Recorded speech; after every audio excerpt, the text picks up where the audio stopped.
As you settle into comfort, feel your breathing gradually slow and deepen. Your surroundings begin to fade as your imagination awakens. The sounds around you transform into the gentle rustling of leaves and distant birdsong. You find yourself walking along a narrow dirt path in ancient Japan.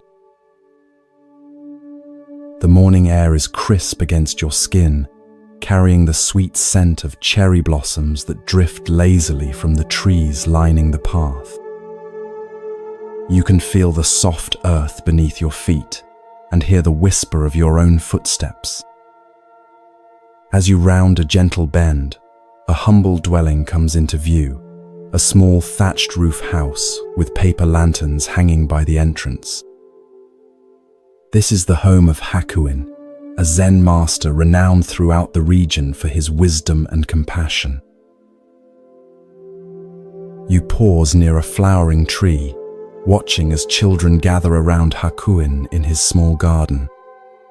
His eyes crinkle warmly as he speaks with them, his voice gentle yet resonant with inner strength.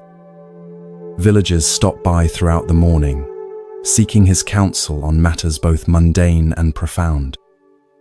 You notice how they leave with lighter expressions, as if burdens have been lifted from their shoulders. There's something about Hakuin's presence that seems to radiate peace itself. Weeks pass as you stay in the village, and you become familiar with its rhythms and residents. One afternoon, you notice an unusual commotion. A young woman, the daughter of a prominent family, has discovered she is with child. You overhear the whispers as you pass the village well, see the concerned glances exchanged between neighbors. The situation takes a shocking turn when, under intense pressure from her parents, the young woman names Hakuin as the father. The next morning, drawn by raised voices, you find yourself standing near Hakuin's garden. The young woman's parents have arrived, their faces contorted with rage. Her father's voice cuts through the peaceful morning air. "You have brought shame upon our daughter and our family," he shouts, fists clenched at his sides. "Everyone believes you to be so virtuous, but now we know the truth." You feel a knot of tension in your own stomach, anticipating Hakuin's reaction. Will he defend himself, become angry, deny the accusation? You watch as Hakuin listens, his face a portrait of calm attention. When the parents finally pause, breathing heavily from their tirade, Hakuin responds with just 3 words, spoken so softly you almost don't catch them. "Is that so?"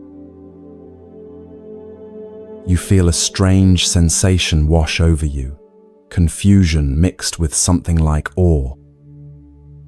Just that? No defense, no explanation, no denial?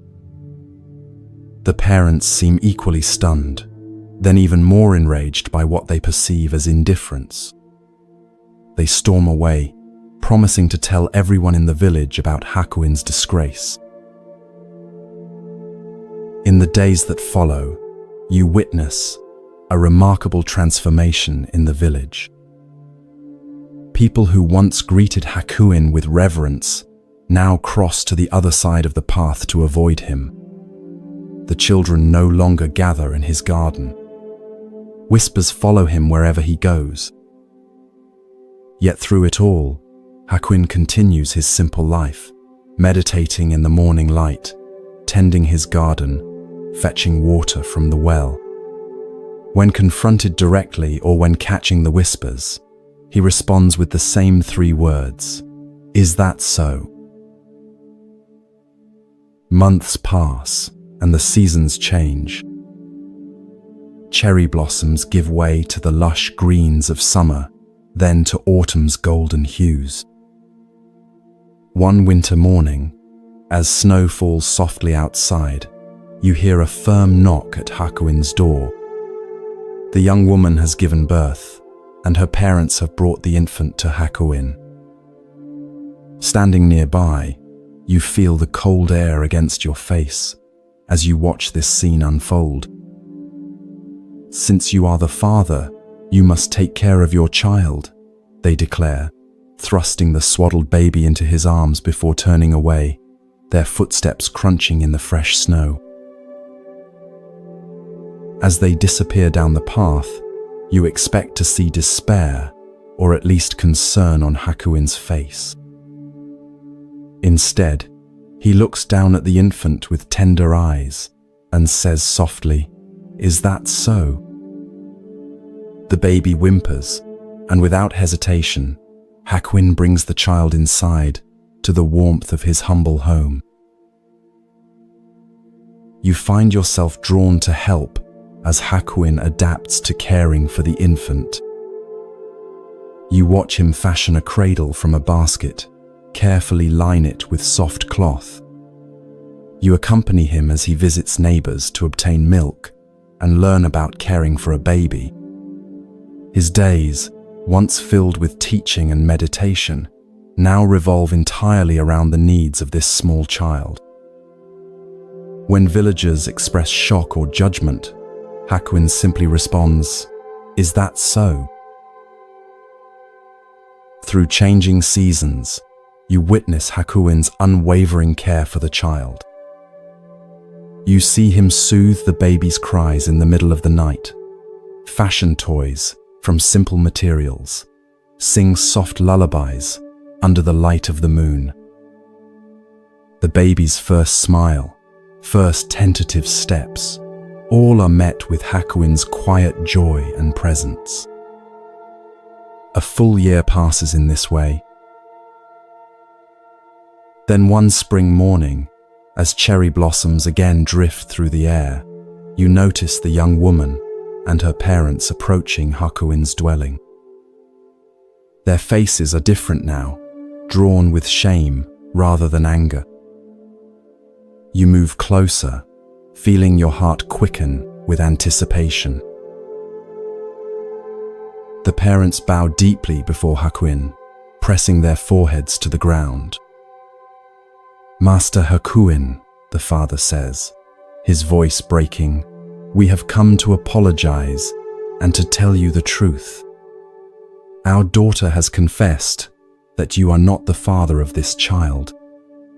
The real father is a young man from the fish market. We are deeply ashamed of our accusations and the suffering we have caused you." The mother adds, "We have come to take the child back to our daughter, and we will tell everyone in the village the truth about your innocence." You watch Hakuin's face closely, searching for signs of resentment, relief, or vindication. You find none. With the same equanimity he has shown throughout this ordeal, Hakuin gently hands the child, whom he has cared for as his own for a full year, back to the grandparents. And as they express their profound regret and promises to restore his reputation, Hakuin responds with the same 3 words that have carried him through this entire journey. "Is that so?" Standing there in the soft morning light, witnessing this extraordinary demonstration of equanimity, you feel something shift within your own understanding. You begin to grasp the profound freedom that comes with Hakuin's response to life's circumstances, neither clinging to what is pleasant nor resisting what is difficult, but meeting each moment with open awareness. As you reflect on what you've witnessed, you realize that Hakuin's "Is that so?" was never indifference or resignation. It was the expression of a mind free from the tyranny of having to defend itself, explain itself, or identify with circumstances beyond its control. You recognize how differently you might have responded in his position, the energy you would have expended in defending your reputation, the resentment you might have harbored toward those who falsely accused you. the attachment you might have developed to a child you had cared for so deeply. You understand now that Hakuin's response reflects the Buddhist concept of upekkha, or equanimity, not a cold detachment, but a warm acceptance of reality as it unfolds. This is not about suppressing feelings, but finding a center of peace that remains steady, even as emotions rise and fall, like the depth of the ocean that remains calm, despite the waves on its surface. As you slowly return to your own reality, bring with you the question, where in your life might you respond with, "Is that so?" When someone criticizes you unfairly, when plans change unexpectedly, when circumstances seem unjust, can you meet these moments with Hakuin's equanimity? Can you observe your reactions without being defined by them? Can you find that still point within that remains untouched by the ever-changing circumstances of your life? Hakuin's simple response offers a profound invitation to release our grip on how we think things should be and find freedom in accepting what is. Not as passive resignation, but as the foundation for clear, compassionate action in a world we cannot control. As you drift towards sleep, allow Hakuin's gentle wisdom to settle into your heart, creating space for this same equanimity to blossom in your own life.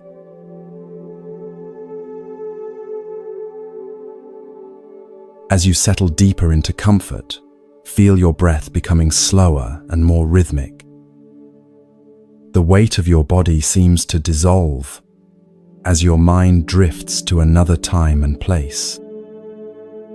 The sounds around you gradually transform into the gentle rustling of bamboo leaves and the distant murmur of flowing water. You find yourself walking along a stone path that winds through a Japanese mountain monastery.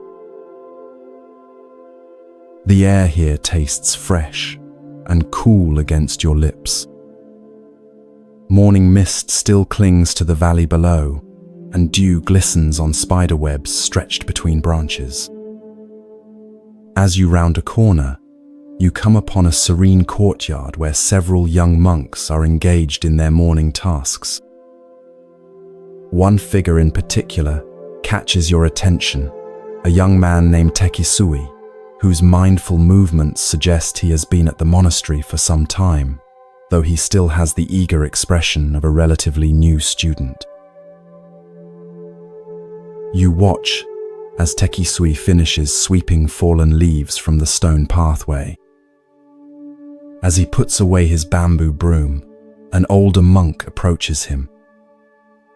This is the Zen master Nissan, whose reputation for both wisdom and strictness has spread throughout the region.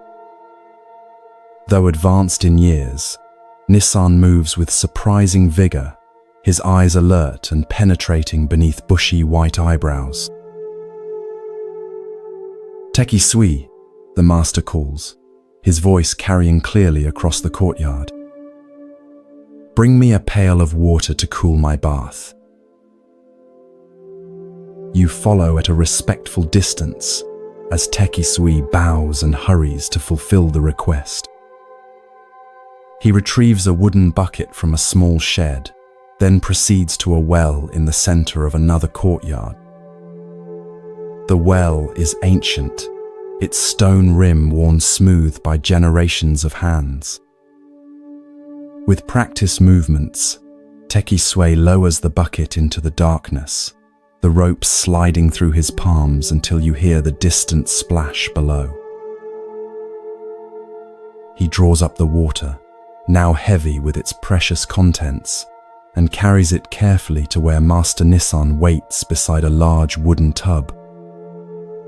You can feel the cool moisture in the air as Tekisui pours the water into the bath, steam rising as it meets the hot water already there. When the bath is properly cooled, Tekisui stands back, apparently waiting to be dismissed.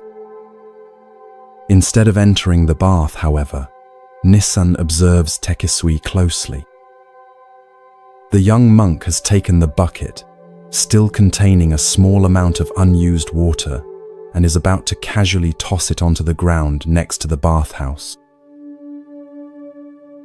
"Stop!" Nisan's command cuts through the morning quiet like a knife. Tekisui freezes, the bucket tilted, water about to spill. He looks at his teacher with confusion. "You dunce!" the master scolds, his voice stern but not unkind. "Why didn't you give the rest of the water to the plants? What right have you to waste even a drop of water in this temple?" You watch the color rise in Tekisui's face as he straightens the bucket. For a moment, he seems about to defend himself. After all, it's just a small amount of water. But something in Nisan's expression stops him. There is an intensity in the master's gaze that suggests this is no trivial matter. The courtyard has fallen completely silent. Even the birds seem to have paused their morning songs. In this stillness, you can almost feel the weight of the teaching that hangs in the air between master and student. Then something remarkable happens. As you observe Tekisui's face, you see a profound transformation, not just embarrassment or obedience, but a flash of genuine insight. His eyes widen slightly, and his posture shifts as understanding blossoms within him like a flower opening to the sun. Without another word, Tekisui turns and carefully carries the remaining water to a cluster of young herbs growing nearby. He pours it mindfully at their roots, ensuring that not a single drop is wasted. When he finishes, he turns back to Nisan and bows deeply, gratitude evident in every line of his body. "I understand now, Master," he says softly. Nisan nods once, satisfaction briefly crossing his weathered face. Then he proceeds with his bath as if nothing significant has transpired, while Tekisui continues with his daily tasks. But you, as an observer, can sense that everything has changed for the young monk. In that simple moment, that single drop of water, about to be thoughtlessly discarded, Tekisui attained Zen. The story could end here, but you feel drawn to follow Tekisui through the rest of his day, curious about how this revelation will manifest. You notice immediately that something is different in how he moves through the monastery. As he helps prepare the midday meal, every grain of rice receives his full attention. When he washes the wooden bowls afterward, he uses precisely the amount of water needed, no more, no less. Even his footsteps seem more deliberate, as if he suddenly understands that each movement carries significance beyond its immediate purpose. Later, you overhear him speaking with another young monk, who asks why he has become so meticulous. Tekisui smiles and says, "Today, I learned that nothing is just a drop of water. In that drop is the entire universe. How we treat the smallest things reflects how we understand the largest things." Years later, when Tekisui becomes a teacher himself, he changes his name to Tekisui, which means a drop of water. The simple lesson by the bath becomes the foundation of his teaching, a reminder that in Zen, enlightenment often comes not through grand revelations, but through mindful attention to the most ordinary aspects of daily life. As you gradually return to your own reality, consider the drops of water in your own life, those seemingly insignificant resources, moments, or opportunities that you might be overlooking or discarding without thought. Perhaps it's the last few minutes before you fall asleep, the leftovers from a meal, a brief exchange with a stranger, or even the unconscious patterns of your breathing. Tekisui's story reminds us that mindfulness isn't about grand spiritual experiences, but about bringing full awareness to even the smallest actions. When we waste water, or food, time, energy, attention, we aren't just being careless with physical resources, we're revealing a fundamental misunderstanding about the interconnected nature of all things. Each drop of water comes from somewhere and goes somewhere. Nothing exists in isolation. Nothing is truly insignificant. In Zen practice, this awareness extends to every aspect of life. The way you wash your face in the morning, how you prepare a meal, the attention you bring to cleaning your home, all become opportunities for practice. All contain the entirety of the Buddhist path.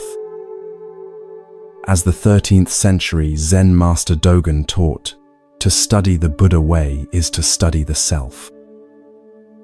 To study the self is to forget the self. To forget the self is to be actualized by myriad things. As you drift towards sleep, bring gentle awareness to the sensation of your breathing, each inhalation and exhalation like a precious drop of air being received and released.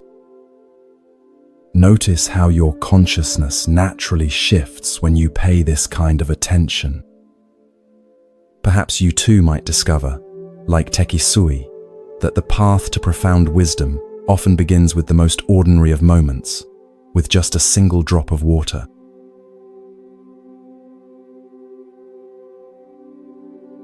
As you sink deeper into comfort, feel your breathing become slow and rhythmic. The boundaries between your conscious mind and the realm of dreams begin to soften. The gentle darkness behind your closed eyelids transforms, revealing a scene from long ago in medieval Japan. You find yourself walking along a winding mountain path as the late afternoon sun filters through ancient cedar trees. The path leads to a small hermitage perched on a hillside overlooking a misty valley. This is the dwelling of Basue Tokusho, a renowned Zen master known throughout the region for his direct, penetrating teachings and his compassion for all seekers, regardless of their background or status. Unlike many teachers who remain cloistered in grand temples, Basue chose to live simply, making the wisdom of Zen accessible to farmers, merchants, and samurai alike. As you approach the hermitage, you notice Basue sitting on a weathered wooden platform outside his modest hut. His frame is thin but strong, like a wind-shaped pine. Though probably in his 60s, there is a timeless quality to his presence. His eyes, when they meet yours, are clear and penetrating, yet filled with warmth. Several disciples sit nearby, some preparing food, others copying sutras or tending to the small garden that provides vegetables for their simple meals. You observe as a messenger arrives, bowing respectfully, before presenting Basue with a scroll. "Master," says the messenger, "I bring word from your disciple Iguchi. He has fallen gravely ill and believes he will not recover. He begs for your final teaching to guide him through his transition." Baswe receives the message with a thoughtful nod. You can see compassion wash across his features as he considers his response. One of the nearby disciples brings paper, inkstone, and brush. With deliberate movements, Baswe grinds the ink, his focus complete, as if this simple preparation is itself a teaching. When the ink reaches the perfect consistency, Baswe takes up his brush. You move closer, drawn by the intensity of his concentration. For a moment, he sits perfectly still, brush poised above the paper.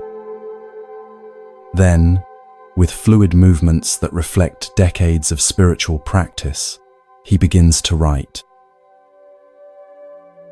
Though you stand just behind him, you cannot read the characters flowing from his brush. Yet something about the grace and certainty of his movements suggests that these are no ordinary words of comfort or religious platitude. There is a directness and immediacy to his writing that seems to cut through all barriers of time and distance, as if he is not merely sending a message but somehow sitting beside the dying man's bed, speaking truth directly into his ear. When Baswe finishes, he blows gently on the paper to dry the ink, then carefully rolls the scroll and seals it. As he hands it to the messenger, he says, "Travel swiftly. Iguchi's time is short."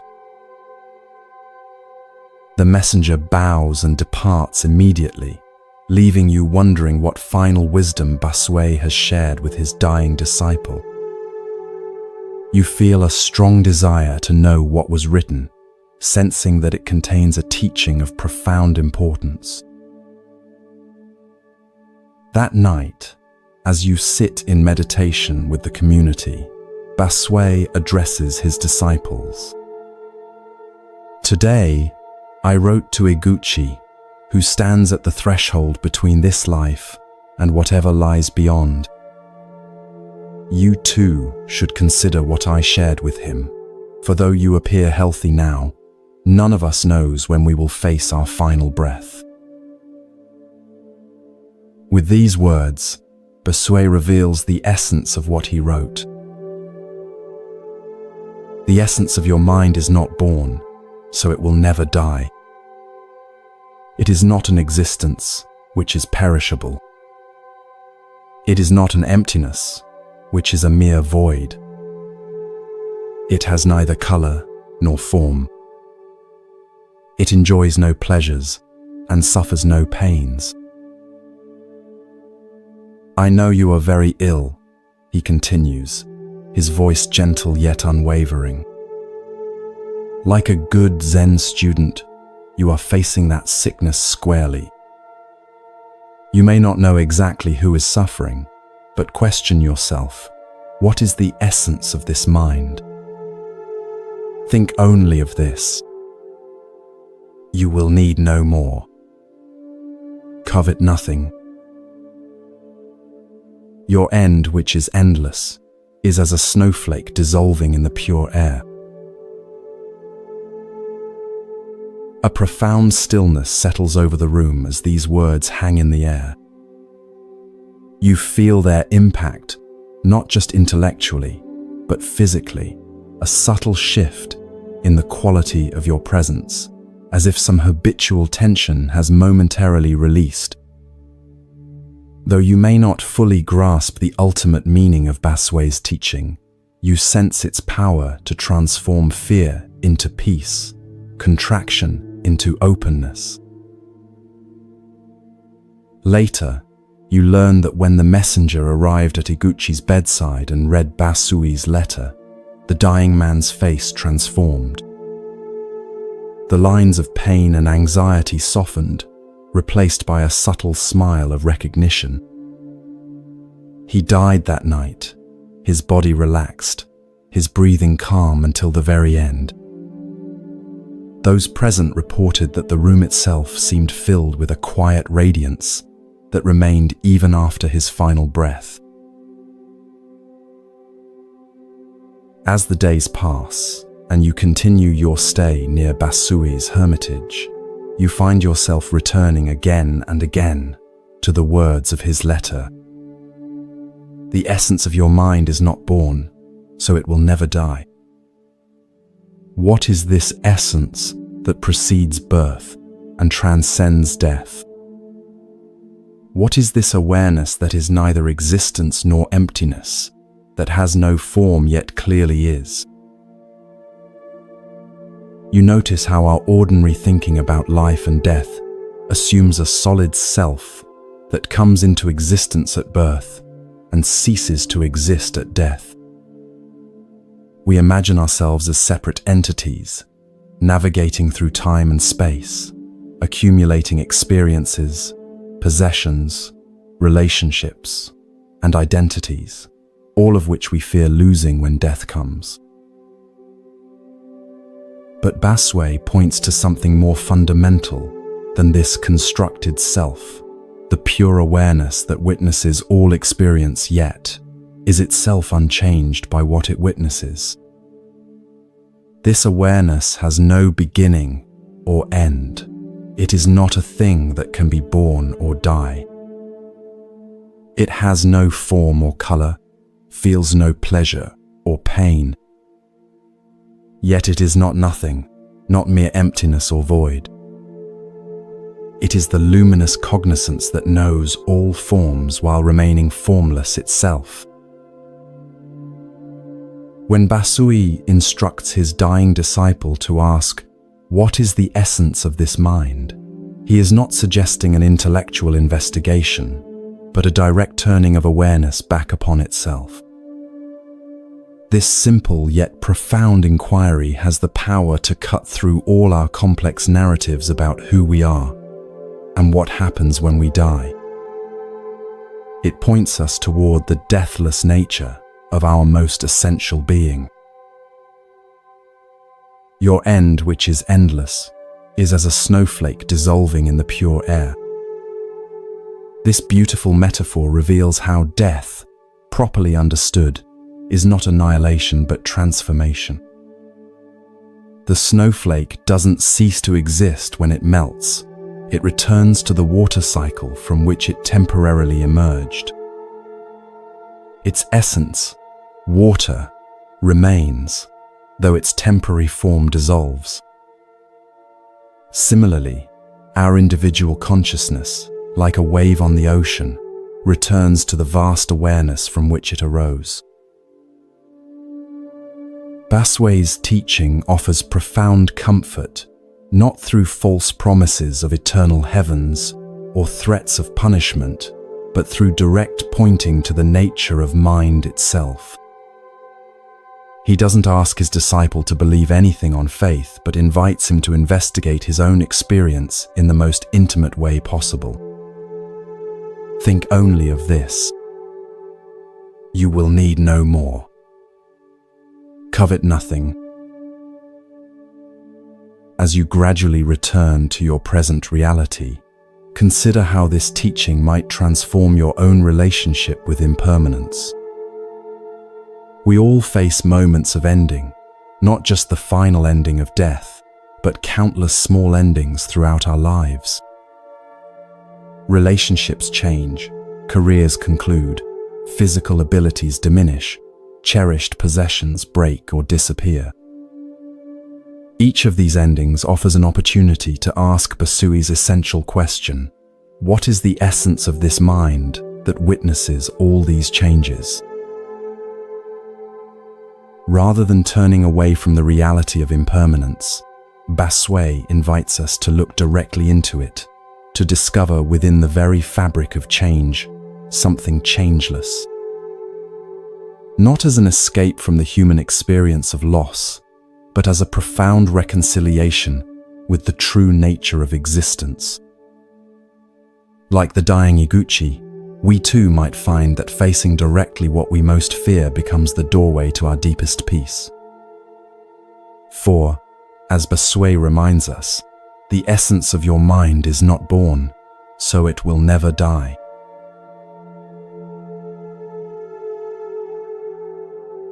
As your body settles more deeply into relaxation, feel your awareness expanding.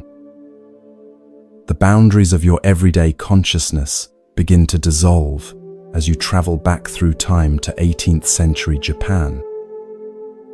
The rustling of leaves and the distant song of birds fills your ears as you find yourself walking along a narrow path that winds through a lush forest.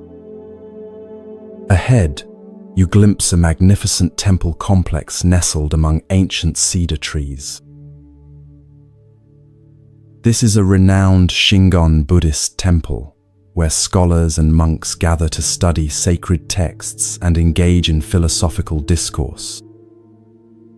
As you approach, you notice the elegant curves of the temple roof against the sky and hear the sonorous tones of a ritual bell. The atmosphere is charged with spiritual energy and intellectual vigor. You are drawn to a large hall where a crowd has gathered. Inside, seated on an elevated platform, is a monk in immaculate robes. This is Jun, a Shingon master known throughout Japan not only for his spiritual insight, but for his extraordinary scholarship. Fluent in Sanskrit, Chinese, and several other languages, he is revered as one of the most brilliant minds of his generation. Jun's voice carries clearly through the hall as he delivers a complex lecture on Buddhist philosophy, weaving together strands of thought from various traditions with impressive erudition. The assembled students, mostly monks and a few scholarly laypeople, listen with rapt attention, occasionally nodding in appreciation of a particularly insightful point. You notice how they lean forward when he speaks, as if physically drawn to the knowledge he offers. After the lecture concludes, the students bow deeply and begin to disperse. You follow Jun as he returns to his private quarters, a simple room despite his elevated status. As he settles at his desk to review some ancient texts, a temple attendant appears at the door. "Master Jun," the attendant says with a bow, "a letter has arrived for you." He presents a simple scroll sealed with wax. Jun takes the scroll and carefully breaks the seal. As he reads, a subtle change comes over his face, a softening around the eyes, a slight smile playing at the corners of his mouth.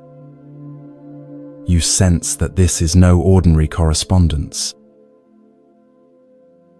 "It is from my mother," he says quietly, almost to himself.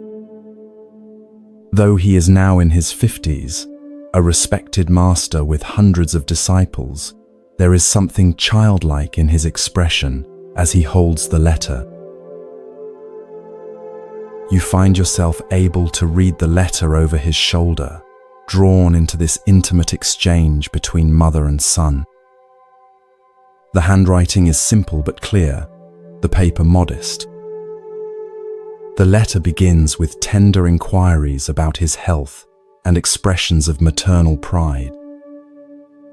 But then, it takes an unexpected turn.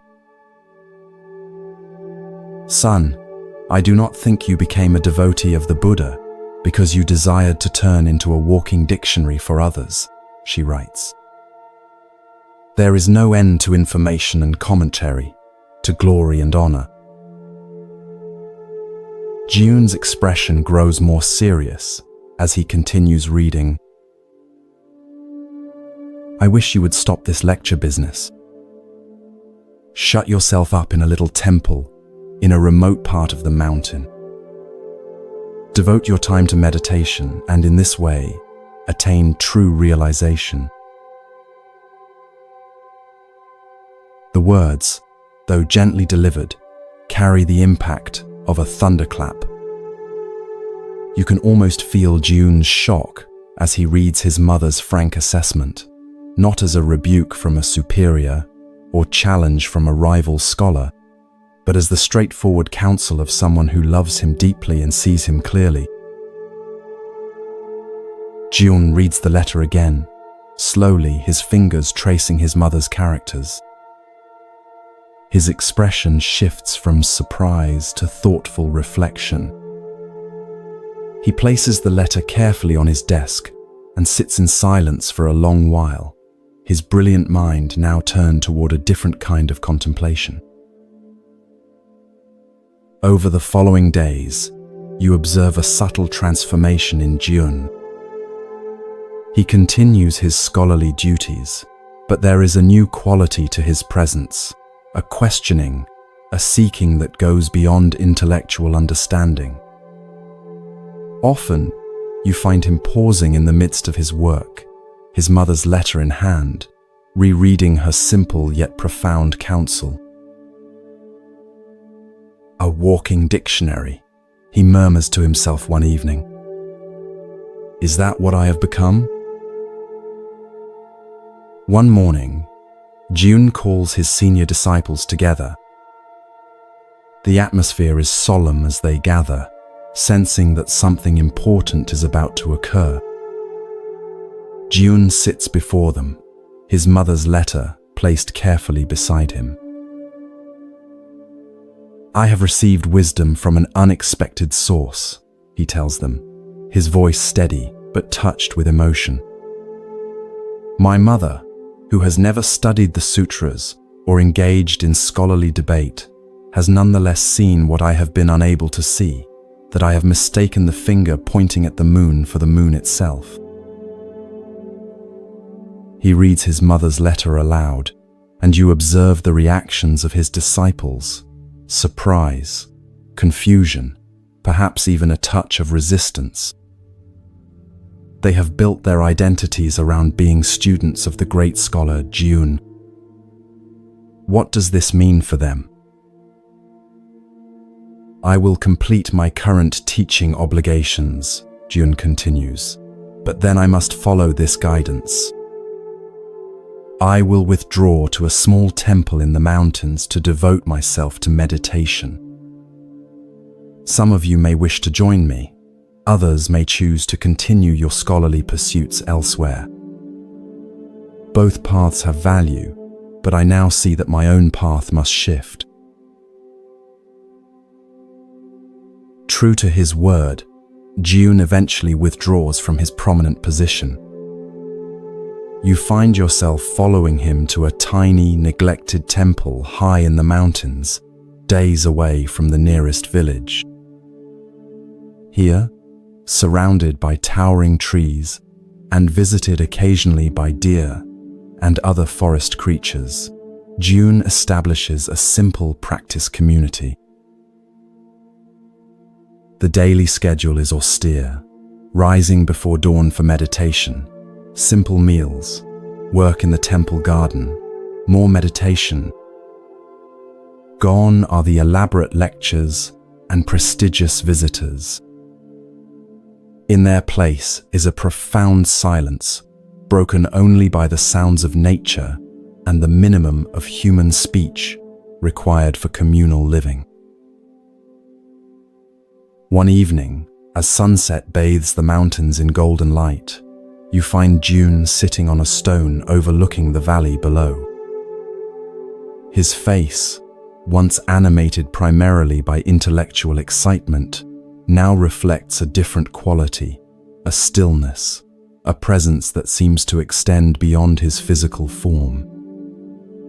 The transformation is subtle but unmistakable. A young monk approaches hesitantly. Master, he asks, do you ever miss your life of scholarship and recognition? June smiles, his eyes reflecting the golden light. What my mother helped me to see, he replies, is that knowledge without realization is like a magnificent map that one studies endlessly without ever taking the journey. I don't regret creating the map. It has value. But now I walk the actual path, and I discover that the territory is both simpler and more profound than any map could indicate.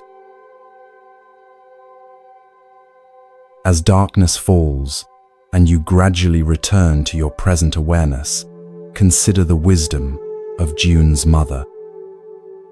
Though lacking formal education, she possessed the clarity to see what her accomplished son could not, that he had become entangled in the web of intellectual understanding at the expense of direct realization. This story illuminates a danger that exists on many spiritual paths, the confusion of knowledge about reality with the direct experience of reality itself. Buddhism, particularly in its more scholarly forms, can become an elaborate intellectual structure that actually distances us from the very awakening it was designed to facilitate. We can know everything about meditation, mindfulness, and enlightenment without ever genuinely practicing or experiencing these realities. The Zen tradition offers a powerful corrective to this tendency through its emphasis on direct experience beyond concepts. As the famous saying goes, the finger pointing to the moon is not the moon. The teachings, practices, and philosophies of Buddhism are merely fingers pointing toward the reality of our own awakened nature. If we fixate on the finger, becoming walking dictionaries of spiritual information, we miss the luminous reality to which it points. Notice how Jun's mother didn't criticize his scholarly work as worthless. Rather, she reminded him of his original motivation, not to accumulate knowledge or recognition, but to realize the truth of Buddha's teaching in his own experience. Her advice came not from a place of judgment, but from love and a simple wisdom that could see beyond the impressiveness of her son's accomplishments to what was missing in his development. As you drift towards sleep, consider where in your own life you might be mistaking information for transformation. Perhaps you've read many books on mindfulness or meditation but rarely find time to practice. Maybe you can explain complex spiritual concepts to others, but haven't allowed these truths to penetrate your own heart. Or perhaps, like Jun, you've become so identified with your knowledge that you've lost touch with the simple, direct experience of being itself. Let Jun's mother whisper to you as she did to her son, there is no end to information and commentary, to glory and honor. True peace, true awakening, comes not from what we know, but from how deeply we have allowed ourselves to be transformed by that knowing. Sometimes the wisest voice is not the most educated or celebrated, but the one that speaks from simple clarity and compassionate truth. Sometimes that voice comes from within us, if only we would create enough silence to hear it.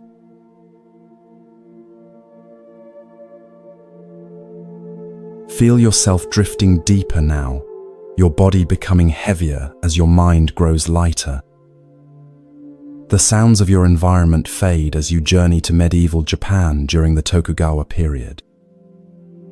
The air carries the scent of incense and cedar as you find yourself walking through a small village nestled at the foot of mist-covered mountains. Paper lanterns sway gently in the evening breeze, casting warm pools of light along the narrow streets. The village is abuzz with unusual activity. People gather in small groups, their voices hushed but animated as they discuss some recent event. You approach one such gathering and listen to their conversation.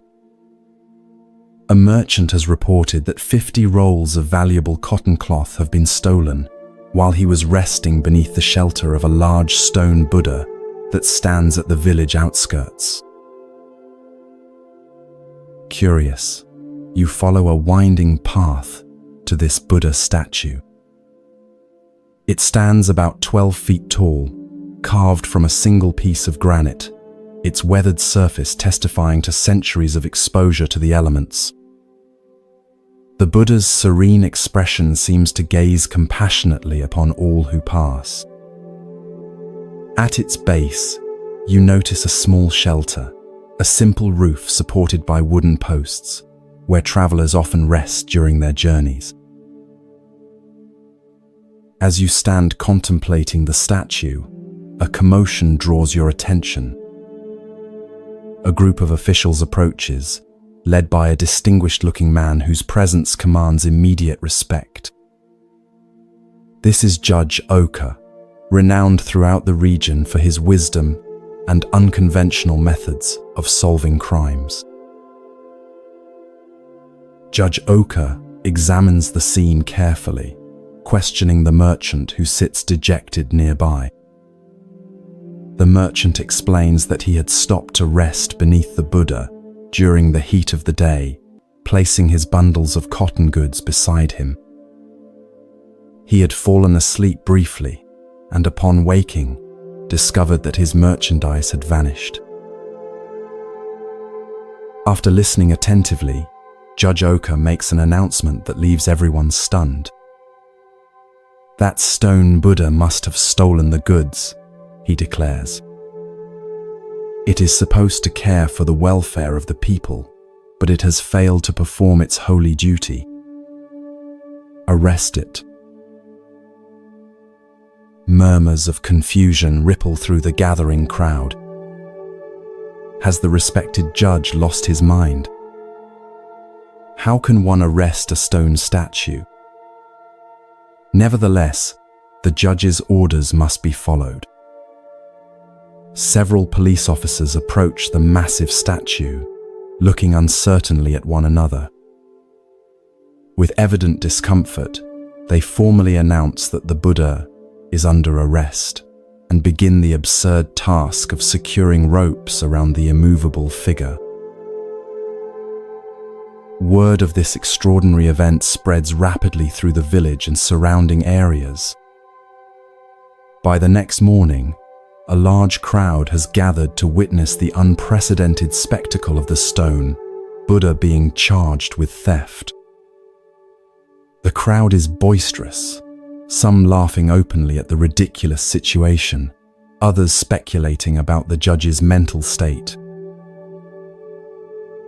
Judge Oka arrives at the appointed hour and takes his seat at a temporary court set up in front of the Buddha. Instead of proceeding with the case, however, he suddenly turns his attention to the noisy spectators. His expression transforms from judicial solemnity to stern disapproval. "What right have you people to appear before the court laughing and joking in this manner?" he demands, his voice cutting through the chatter. "You are in contempt of court and subject to a fine and imprisonment."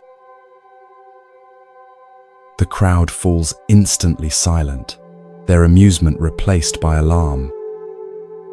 Being charged with contempt of court is no small matter in this era.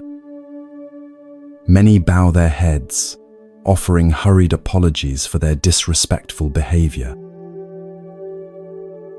Judge Oka regards them sternly for a moment longer, then announces, "I shall have to impose a fine on you all." A collective murmur of distress rises from the crowd. Many are simple farmers or merchants who can ill afford additional expenses. But then the judge continues, "However, I will remit the fine on one condition. Each of you must bring one roll of cotton cloth to the court within 3 days. Anyone failing to do this will be arrested." You watch as understanding dawns on some faces in the crowd. This unusual penalty seems to have a purpose beyond mere punishment. But most simply nod in acceptance, relieved that they can avoid more severe consequences. 3 days later, you join the villagers as they return to the stone Buddha, each carrying a roll of cotton cloth as instructed. The rolls are collected and arranged before the judge. The merchant who reported the theft is also present, looking curiously at the growing pile of cloth. Judge Oka instructs the merchant to examine each roll. As the merchant handles the fabric, his eyes suddenly widen. He holds up one particular roll, his hands trembling slightly. "This one," he says, his voice tight with emotion. "This is mine. I recognize the unique pattern and the small repair I made near the edge." All eyes turn to the person who brought that particular roll. A young man stands frozen at the edge of the crowd, his face draining of color. As the police move toward him, he falls to his knees, confessing immediately. He had seen the merchant sleeping, taken advantage of the opportunity to steal the goods, and hidden most of the rolls in his home. Judge Oka nods, seemingly unsurprised by this outcome. He orders the thief into custody and ensures that all 50 rolls of the merchant's cloth are recovered and returned. Then, with a gesture that surprises everyone, he instructs that the remaining rolls of cloth, those brought by innocent villagers to satisfy their fine, be returned to their owners. As the crowd disperses, you linger, watching Judge Oka as he approaches the stone Buddha. He looks up at the statue's serene face and offers a small bow, as if acknowledging a silent partnership. You realize that you've witnessed not just clever detective work, but a profound understanding of human nature. Later, in a nearby tea house, you overhear villagers discussing the day's events. The judge knew that asking everyone for a roll of cloth would force the thief to produce one of the stolen rolls. An elderly man explains to his companions. The thief couldn't risk purchasing new cloth that might look different from the stolen goods, and he couldn't refuse to bring anything without raising suspicion. "But why arrest the Buddha?" a young woman asks. "Why not simply order everyone to bring cloth from the beginning?" The old man chuckles. That's the genius of it. By creating such an unusual spectacle, arresting a stone Buddha, he ensured that everyone in the village and surrounding areas would hear about it and come to watch. Had he simply announced that he needed cloth from everyone, the thief might have stayed away. He sips his tea thoughtfully. And by charging the crowd with contempt, he created a reason to demand the cloth that seemed unrelated to the theft itself. The judge understood not just law, adds another villager, but also human nature. He knew how to use our curiosity, our desire to witness something extraordinary, even our tendency to make light of unusual situations, all to serve justice. As you reflect on what you've witnessed, you recognize the deeper wisdom in Judge Oka's unconventional approach. Rather than relying on force or threats to discover the thief, methods that might or might not have succeeded, he created conditions where the truth would naturally reveal itself. Like a skilled Zen master, he understood that direct confrontation often creates resistance, while indirect methods can lead to revelation.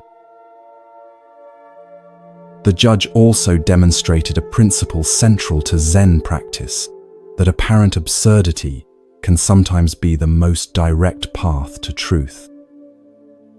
The notion of arresting a stone Buddha was, on its face, ridiculous. Yet this very absurdity created the perfect conditions for truth to emerge. Similarly, many Zen koans appear nonsensical on the surface, but are designed to break through our habitual patterns of thinking to reveal deeper insights. Perhaps most importantly, Judge Oka's method embodied compassion alongside justice. Rather than subjecting the entire village to house searches or aggressive interrogations, he created a situation where only the guilty party would be revealed. The innocent were briefly inconvenienced, but ultimately unharmed. Even the thief was given the opportunity to surrender the stolen goods and face the consequences of his actions in a relatively dignified manner.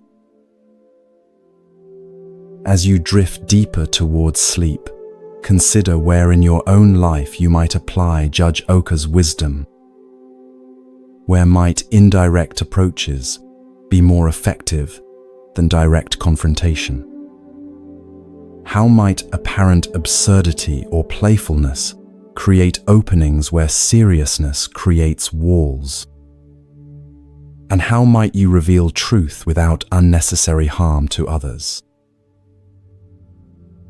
Like the stone Buddha with its enigmatic smile, sometimes the most profound wisdom appears in unexpected forms. The path to truth, like the path to justice, is rarely a straight line. It requires creativity, patience, and a deep understanding of human nature, qualities that Judge Oka possessed in abundance and that lie within you as well.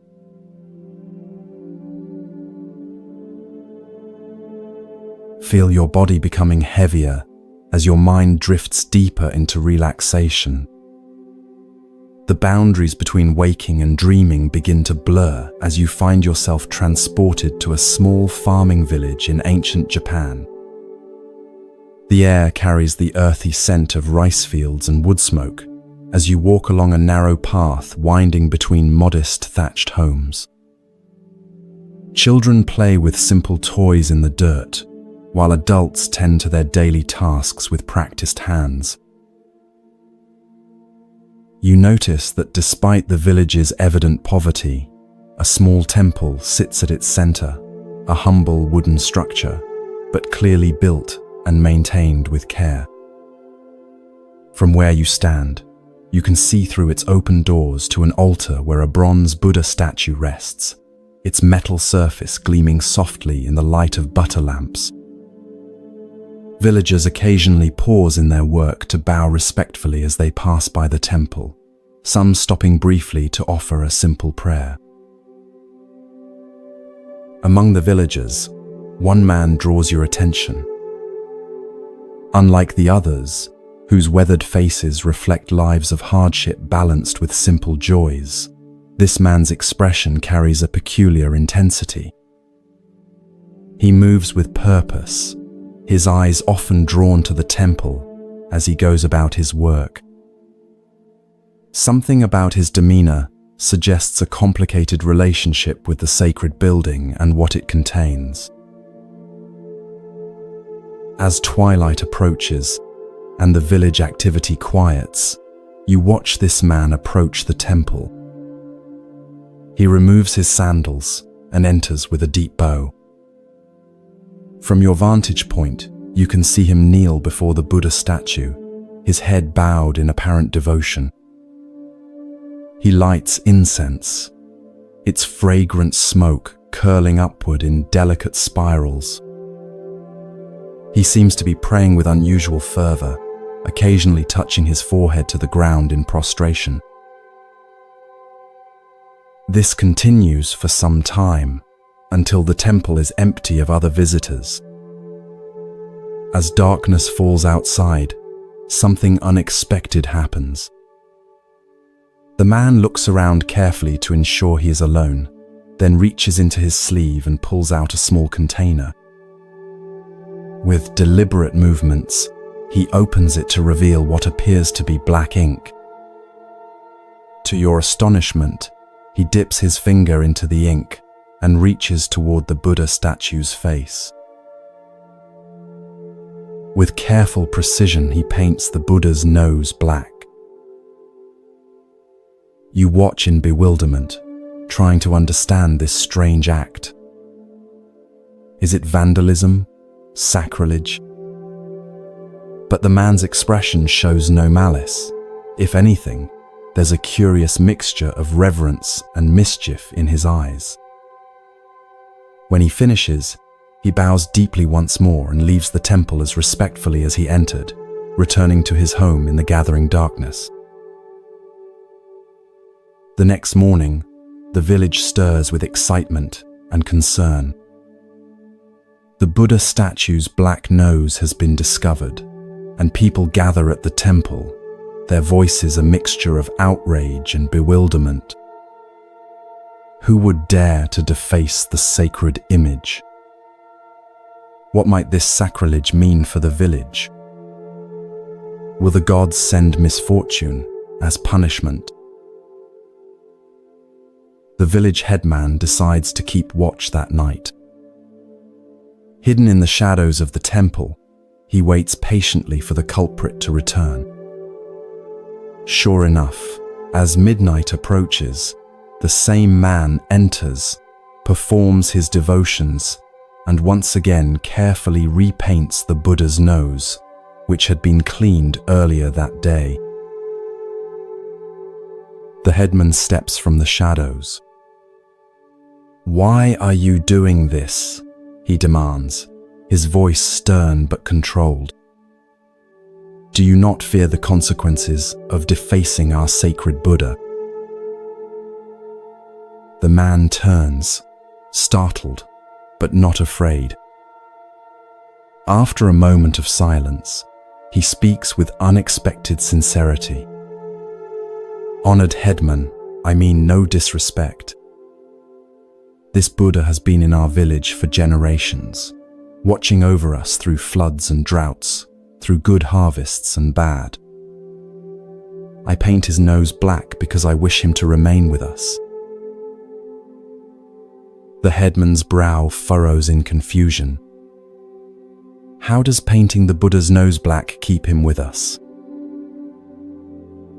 3 villages away, the man explains, there is a wealthy town with a grand temple. I have heard their priests speak of acquiring our Buddha for their collection, saying it is wasted in such a poor village. But who would want a Buddha with a black nose? By making him imperfect in their eyes, I make sure he remains perfect for our needs, here, among those who truly love him, not for his beauty but for his presence in our lives. The headman stands silent, absorbing this unexpected explanation. What had seemed like desecration now reveals itself as an act of profound, if unorthodox, devotion. After careful consideration, he nods slowly. Your heart is pure, though your methods are strange. The Buddha sees intention, not appearance. But from now on, let us find another way to protect our temple treasure. In the days that follow, the village devises a simpler solution. They remove the valuable bronze Buddha to a safe hiding place and replace it with a wooden replica. The black-nosed original is brought out only for special ceremonies. Its imperfection, now understood by the villagers as a mark of their community's unique relationship with the divine. What began as a seeming act of irreverence has transformed into a deeper understanding of true reverence. As this story settles into your awareness, consider its subtle wisdom about the nature of true devotion. On the surface, painting the Buddha's nose black appears disrespectful, a violation of the conventional ways we honor what we consider sacred. Yet beneath this apparent irreverence lay a deeper reverence, a sincere desire to keep the Buddha present in the community that truly valued him. This paradox, that apparent irreverence can sometimes contain profound reverence, appears throughout the Zen tradition. Consider the famous Zen saying, "If you meet the Buddha on the road, kill him." On its face, this appears shockingly irreverent. Yet its deeper meaning points to the danger of becoming attached to external forms and symbols of enlightenment rather than realizing the Buddha nature within yourself. Sometimes, what appears to be spiritual irreverence is actually a protection against the more subtle sacrilege of mistaking the finger for the moon, the symbol for what it symbolizes. The villager with his pot of black ink understood something that the wealthier temple with its collection of perfect statues did not, that the value of the Buddha image lay not in its artistic perfection or material worth, but in its living presence within a community of sincere practitioners. By making the statue imperfect, in conventional terms, he preserved its perfect function, to serve as a focus for genuine devotion. In your own spiritual practice, notice where you might be confusing outer perfection with inner sincerity. Perhaps you've been hesitant to meditate because you can't sit in perfect posture for extended periods. Maybe you've avoided certain practices because you can't perform them exactly as prescribed. Or perhaps you've judged your practice as inadequate because it doesn't match some idealized image of what spirituality should look like. The black-nosed Buddha reminds us that true reverence often lies in the sincerity of our intention rather than the perfection of our form. Sometimes, what appears as an imperfection from one perspective is precisely what makes something perfect for its true purpose. The crack in the temple bell that gives its ring a distinctive tone, the worn prayer beads that carry the devotion of generations in their smooth surfaces, the simple home altar that may not impress visitors, but holds genuine meaning for the family. These imperfections can be the very markers of authentic spiritual life. As you drift deeper towards sleep, consider what black-nosed Buddhas might exist in your own life, those apparently imperfect elements that actually serve a perfect purpose. Can you, like the village headman, shift your perspective to see the deep reverence that might lie within apparent irreverence? Can you recognize how what seems flawed from one perspective might be precisely what makes something valuable from another? Perhaps the greatest wisdom of the black-nosed Buddha is the reminder that the sacred doesn't need our protection nearly as much as it needs our sincere connection. The divine, in whatever form we understand it, is not diminished by a bit of black ink, but it might well be diminished by spiritual practices performed perfectly yet without heart. In your own way, with your own imperfect practice, you too honor the essence rather than merely the appearance of what is truly sacred.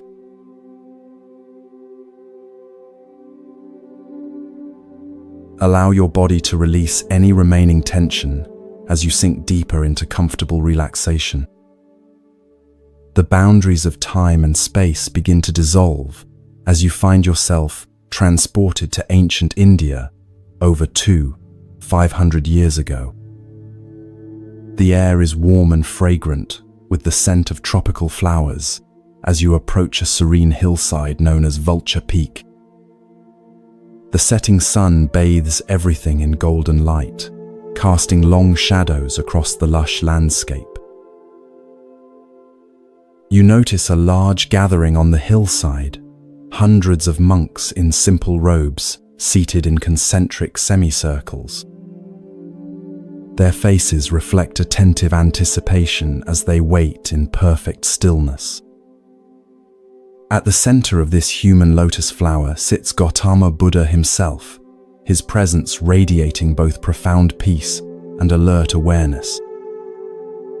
You recognize many of his chief disciples: Ananda with his compassionate expression, serious Sariputra known for his intellectual brilliance, and the elderly Mahakashyapa, whose weathered face reflects decades of dedicated practice. This appears to be no ordinary assembly.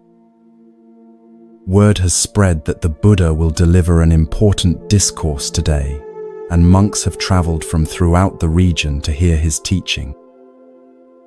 As you find a place among them, you sense the collective anticipation, a shared expectancy that wisdom of particular significance will soon be revealed.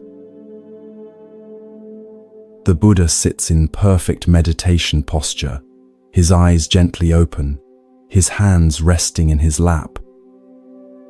The assembly waits in respectful silence. Minutes pass. The silence deepens. You notice how the quality of the silence itself seems to shift from expectant to questioning to, finally, a spacious receptivity that transcends the need for words. Without speaking, the Buddha slowly raises his right hand. Between his fingers, he holds a single white lotus flower, freshly picked and still glistening with morning dew. He makes no gesture with it, offers no explanation. He simply holds it up before the assembly, his gaze moving slowly across the gathered disciples. The monks appear confused. They exchange questioning glances. Is this a new teaching method? Is there symbolic significance to the flower that they should understand? Is the Buddha waiting for a particular question before beginning his discourse? A subtle restlessness ripples through the assembly as the silent moments extend into minutes. Throughout the gathering, only one response emerges that differs from the general confusion. Mahakashyapa, seated near the front, looks at the Buddha and the flower, and his face breaks into a gentle smile. It's not a smile of amusement or even just appreciation, but one of profound recognition, as if through this wordless gesture, something essential has been perfectly communicated between master and disciple. The Buddha's eyes meet Mahakashyapa's, and his own face mirrors the smile. Then, finally breaking the silence, the Buddha speaks.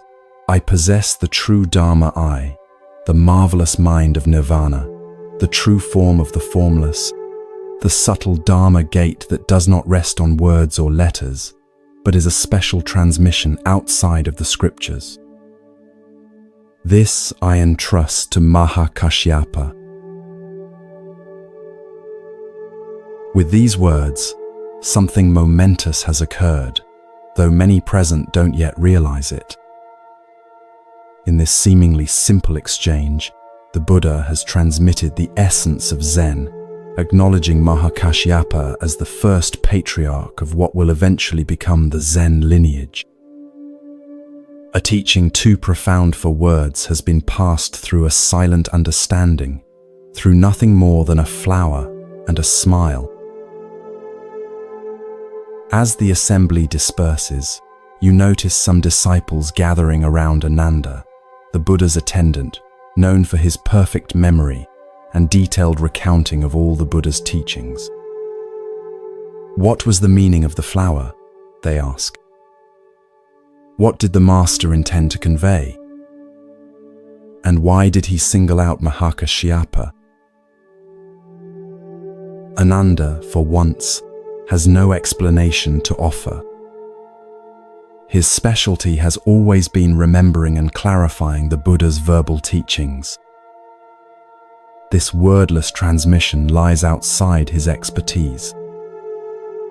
Something unprecedented has occurred, a direct pointing to reality itself, beyond the capacities of language, beyond even the brilliant conceptual frameworks of Buddhist philosophy. Later, you find yourself near Mahakashyapa, who sits quietly beneath a Bodhi tree, his face still carrying a trace of that knowing smile. A younger monk approaches him hesitantly. "Master," the young monk asks, "what did you understand when the Buddha held up the flower? What insight caused you to smile?" Mahakashyapa looks at the young monk with kind eyes. Instead of answering directly, he points to a bird singing in a nearby tree. For a moment, they both listen to its clear, simple notes, piercing the evening air. Then Mahakashyapa asks, "Do you hear that?" "Yes, of course," replies the monk, clearly waiting for the explanation that will follow this seemingly irrelevant question. "That is your answer," says Mahakashyapa. The young monk's face registers confusion, then frustration. He begins to frame another question, but Mahakashyapa gently places his hand on the young monk's shoulder and smiles again, the same smile that had answered the Buddha's flower. In that moment, something shifts in the young monk's expression. Perhaps he hasn't fully understood, but he has glimpsed that what Mahakashyapa is pointing to lies beyond the realm of explanations. This simple yet profound story marks what many consider the birth of Zen Buddhism. In this flower sermon, as it came to be known, we witness the emergence of a tradition that would place special emphasis on direct transmission of wisdom beyond words and concepts. While other Buddhist schools developed elaborate philosophical systems and extensive commentaries on the sutras, Zen would maintain this focus on immediate, wordless insight, the direct perception of reality unmediated by conceptual thought. What was it that Mahakashyapa understood when he saw the Buddha's flower? What caused him to smile while others sat in confusion? The story itself refuses to explain, and this refusal is integral to its teaching. If Mahakashyapa's realization could be captured in words, the Buddha would simply have spoken those words rather than holding up the flower. The very point of the gesture was to indicate something that transcends verbal expression. Yet we might approach an understanding through what Zen would later call direct pointing. Perhaps Mahakashyapa saw not just a flower but flower nature in its completeness, the entire universe expressing itself as this particular flower in this particular moment.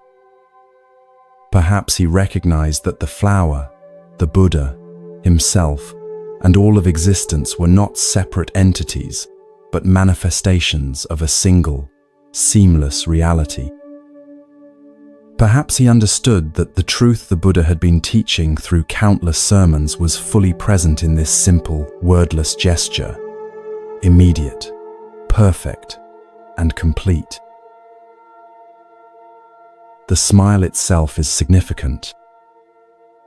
It wasn't the smile of someone who has figured out a puzzle or grasped a new concept. It was the smile of recognition, the response of one who sees something so simple and obvious that it bypasses the thinking mind entirely. It's the smile that might arise when you suddenly recognize an old friend in a crowd, or when you awaken from a confusing dream to the clarity of ordinary reality. It's not about acquiring new knowledge, but about recognizing what has been present all along. This story reminds us that spiritual truth is not primarily a matter of accumulating concepts, refining beliefs, or mastering texts, though these may have their place. At its heart, spiritual awakening is about direct perception of reality as it is. The Buddha's flower didn't represent some abstract truth. It was itself the complete expression of the truth he had realized under the Bodhi tree. Mahakashyapa's smile didn't signify his understanding of a teaching about reality. It was the natural response of one who sees reality directly. As you drift towards sleep, consider where in your own life you might be seeking through concepts and words what can only be found through direct experience. Perhaps you've read many books about meditation without sitting in silence. Maybe you can explain spiritual principles eloquently while missing their lived reality. Or perhaps you've been waiting for some complex explanation when the truth is as simple and immediate as a flower held in the hand. The Buddha's flower continues to be held up across the centuries, inviting not understanding but recognition, not knowledge but direct seeing.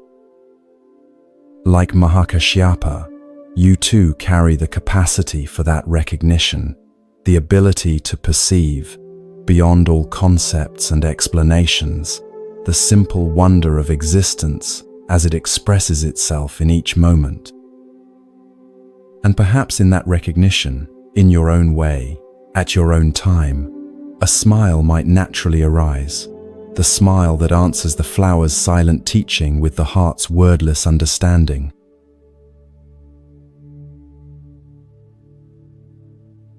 Feel yourself sinking deeper into peaceful relaxation, your body becoming heavier as your mind grows lighter.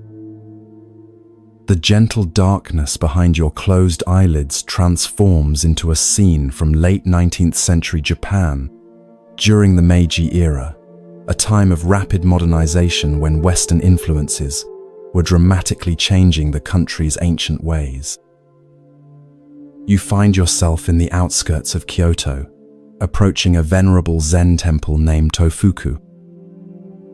The temple grounds are immaculately maintained, with raked gravel gardens and ancient pines sculpted by generations of careful pruning. Inside this temple lives a renowned Zen master named Keichu. Though not seeking fame or influence, his reputation for wisdom and directness has spread throughout the region. Many come seeking his guidance: monks, merchants, farmers, and occasionally even government officials. Keichu receives them all with the same unpretentious presence, offering each exactly what they need, often in unexpected ways. As you approach the temple gates, you notice unusual activity, attendants in formal dress arriving ahead of an important visitor. Their manner suggests someone of high rank is expected. You learn from conversation among temple monks that the governor of Kyoto, Kitagaki, has announced his intention to visit Master Keichu today. This is significant, as Kitagaki is known for his progressive policies and interest in preserving Japanese cultural traditions despite the rush toward westernization. The temple attendants seem somewhat nervous about this prestigious visit. They bustle about, ensuring everything is in perfect order. One monk carries a tray with the governor's calling card, an elegant piece of thick paper with Kitagaki, Governor of Kyoto, printed in fine calligraphy. He approaches Keichu's modest quarters to announce the imminent arrival. You follow discreetly, curious about how the humble Zen master will receive this powerful official. The attendant kneels outside Keichu's door, announces the visitor, and presents the calling card. From your vantage point, you can see Keichu glance at the card without picking it up. His weather-worn face remains impassive as he speaks words that shock the attendant. "I have no business with such a fellow. Tell him to get out of here." The attendant's face pales. Such a response to the governor could have serious consequences for the temple. Stammering apologies, he backs away, unsure how to convey this rejection to Kitagaki without causing offense. When the governor arrives minutes later, a dignified man in Western-style formal dress with traditional Japanese elements, the flustered attendant approaches him with visible anxiety. Bowing repeatedly, he explains the situation. "Your Excellency, there has been an unfortunate misunderstanding. Master Keichu says he has no business with the governor of Kyoto and asks that you leave." To everyone's surprise, Governor Kitagaki doesn't appear angry. Instead, a thoughtful expression crosses his face. After a moment of reflection, he nods slightly. "I see. My approach was incorrect." He takes back his calling card and, with a small pencil from his pocket, crosses out the words, "Governor of Kyoto." "Please take this back to Master Keichu," he says, handing the modified card to the attendant. "Tell him Kitagaki requests the honor of his company." The attendant hurries back to Keichu's quarters, presenting the altered card with trepidation. This time, Keichu's reaction is entirely different. His face brightens with a warm smile as he reads the simple name. "Ah, is that Kitagaki? I want to see that fellow." Within moments, the governor is welcomed into Keichu's modest room. You observe from a respectful distance as these two men, one a political leader in modern Japan, the other a keeper of ancient wisdom, sit together in animated conversation. The formality that typically surrounds the governor has vanished, replaced by the natural human connection of two individuals meeting without the barrier of titles or positions. Their laughter occasionally carries across the temple garden, suggesting a genuine meeting of minds rather than a formal official visit. Later, as Governor Kitagaki prepares to leave, you notice a subtle but significant change in his demeanor. He moves with the same authority as before, but there's a new lightness to his step, a clarity in his gaze that wasn't present when he arrived. Whatever transpired in his conversation with Keichu seems to have affected him deeply. Before departing, Kitagaki bows to Keichu with genuine respect, not the formal bow of a governor to a subject, but the bow of one human being to another whom he recognizes as a genuine teacher. "Thank you for receiving Kitagaki," he says with a smile, emphasizing his name without his title. Keichu returns the bow with equal respect. "It was my pleasure to meet such a fellow," he responds with twinkling eyes. "Please come again when you are just Kitagaki." This simple story reveals a profound truth about human connection and the barriers we place between ourselves and authentic experience.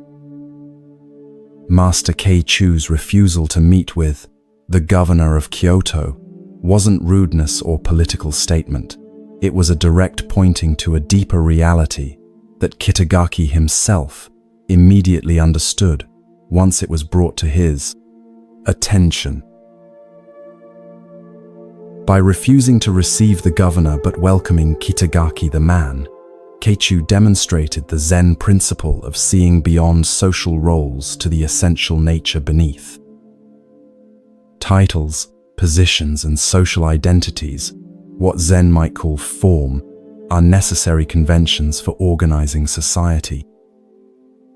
But when we identify too strongly with these roles, we create barriers that prevent genuine human connection and direct experience of reality. We begin to believe we are our titles, forgetting the unnameable essence that lies beneath all such designations. Governor Kitagaki showed remarkable wisdom in his response. Rather than taking offense, he immediately understood the teaching being offered.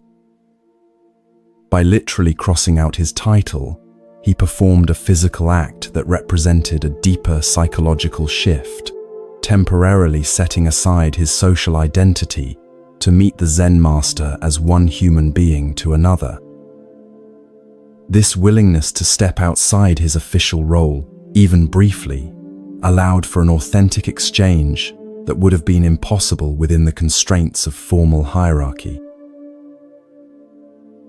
We all carry calling cards that announce our identities to the world, not just our professional titles, but all the ways we define and present ourselves to others. Parent, spouse, expert, achiever, helper, victim, these identities serve practical purposes in social interaction, but they can also become prisons that limit our capacity for genuine presence and connection.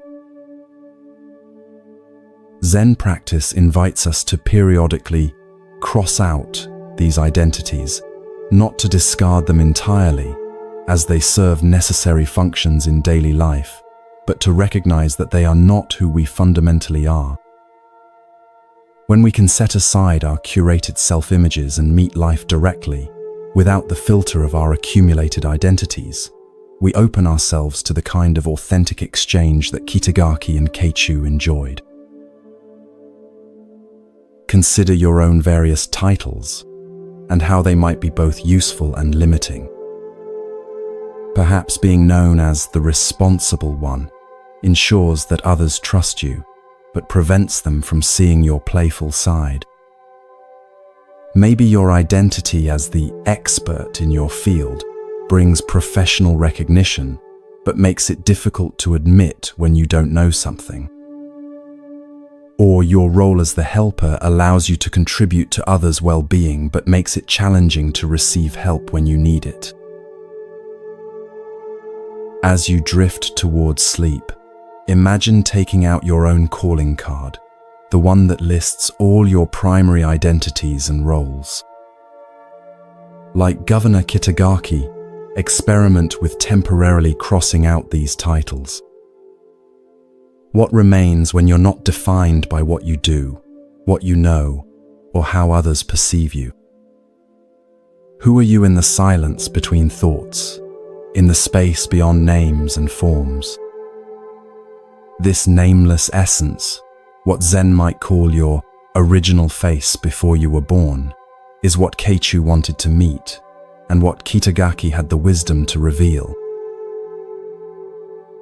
Tonight, rest as that which cannot be named or titled, the awareness that witnesses all experiences, but is itself free from all designations. Like Kitagaki setting aside his governorship to meet the Zen master directly, allow yourself to set aside your accumulated identities and rest in the simple, unadorned presence that is your most fundamental nature. From this spacious awareness, genuine connection with yourself, with others, with life itself, naturally emerges.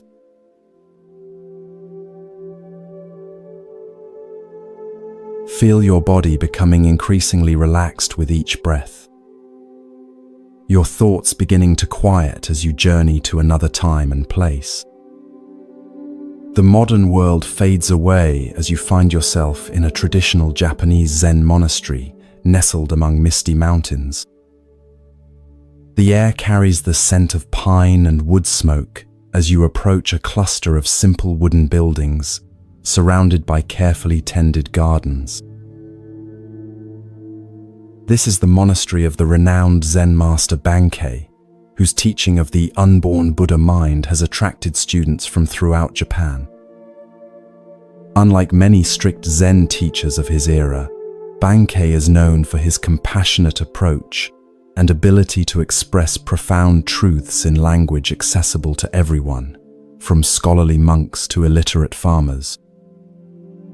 His monastery houses both dedicated disciples who have trained for many years and newcomers just beginning their spiritual journey. You find yourself drawn to the monastery kitchen, where the day's first meal is being prepared.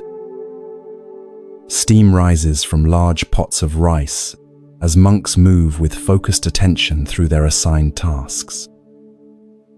In Zen monasteries, kitchen work is considered sacred, not merely a practical necessity but an opportunity for mindfulness practice, where every chopped vegetable and washed bowl becomes a vehicle for awakening. Overseeing this activity is a monk named Daio, who serves as the tenzo, the head cook responsible for all meals. This is a position of significant responsibility in the monastery hierarchy. The tenzo must ensure that meals are nutritious, timely, and prepared with the utmost mindfulness, as the physical well-being of the entire community depends on his work. Daio takes this responsibility seriously, his movements efficient and precise, as he directs the kitchen activities.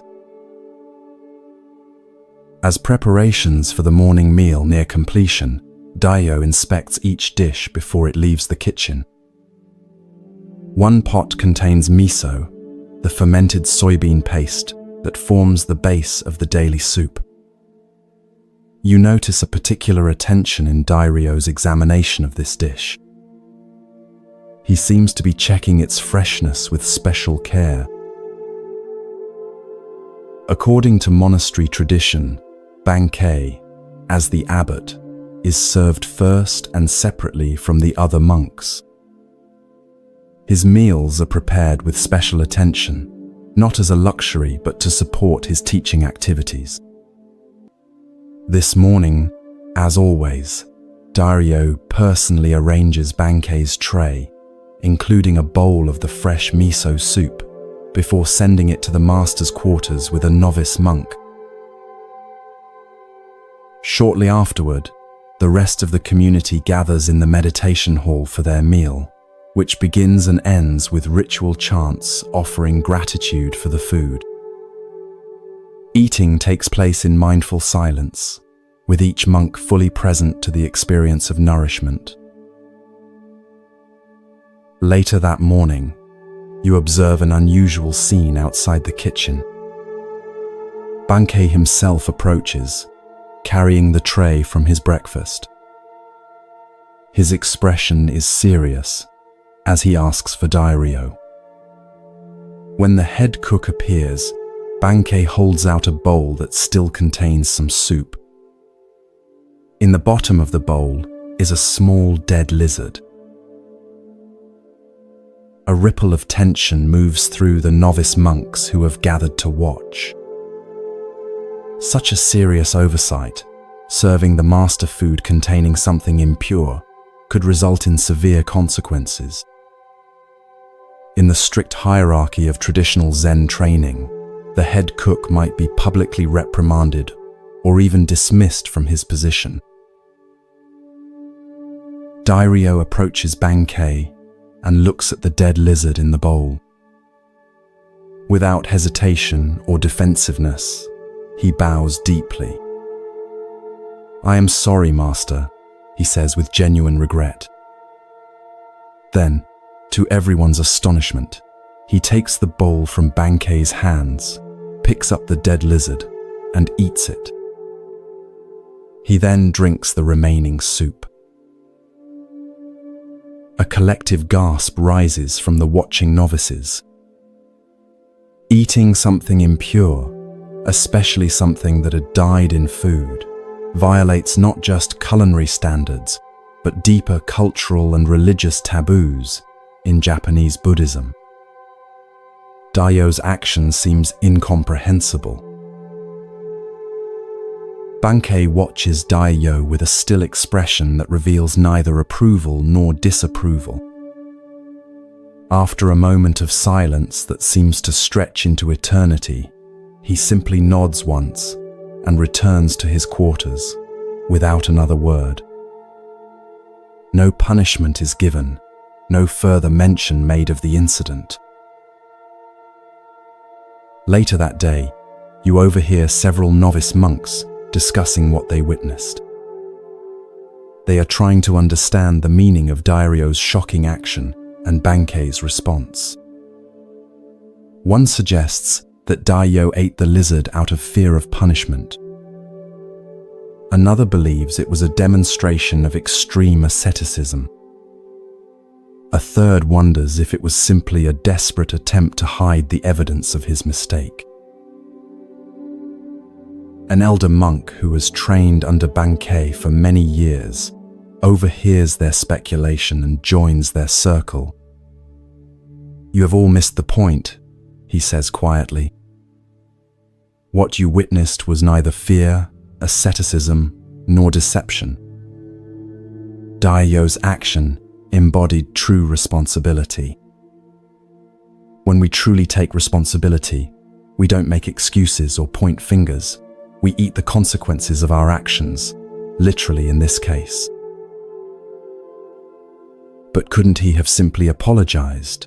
asks one of the novices. The elder monk smiles. "Words are cheap. Anyone can say, 'I'm sorry,' while inwardly making excuses or blaming circumstances. Daiyo didn't just acknowledge his mistake verbally, he fully embodied his responsibility by consuming the very consequence of his oversight. There was nothing left to discuss because the matter was completely resolved in that single action. Another novice speaks up. "Is that why Master Bankei said nothing more about it?" "Exactly," replies the elder.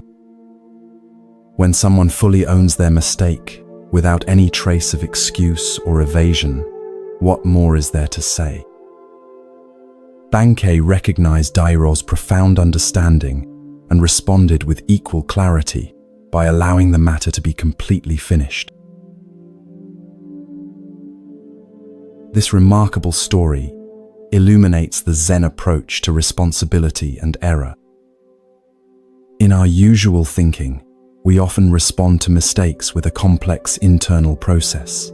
First denial, then excuse, making, followed perhaps by reluctant admission, blame, shifting, promises of future improvement, and requests for forgiveness. This elaborate dance around error actually prevents us from fully experiencing and integrating the consequences of our actions.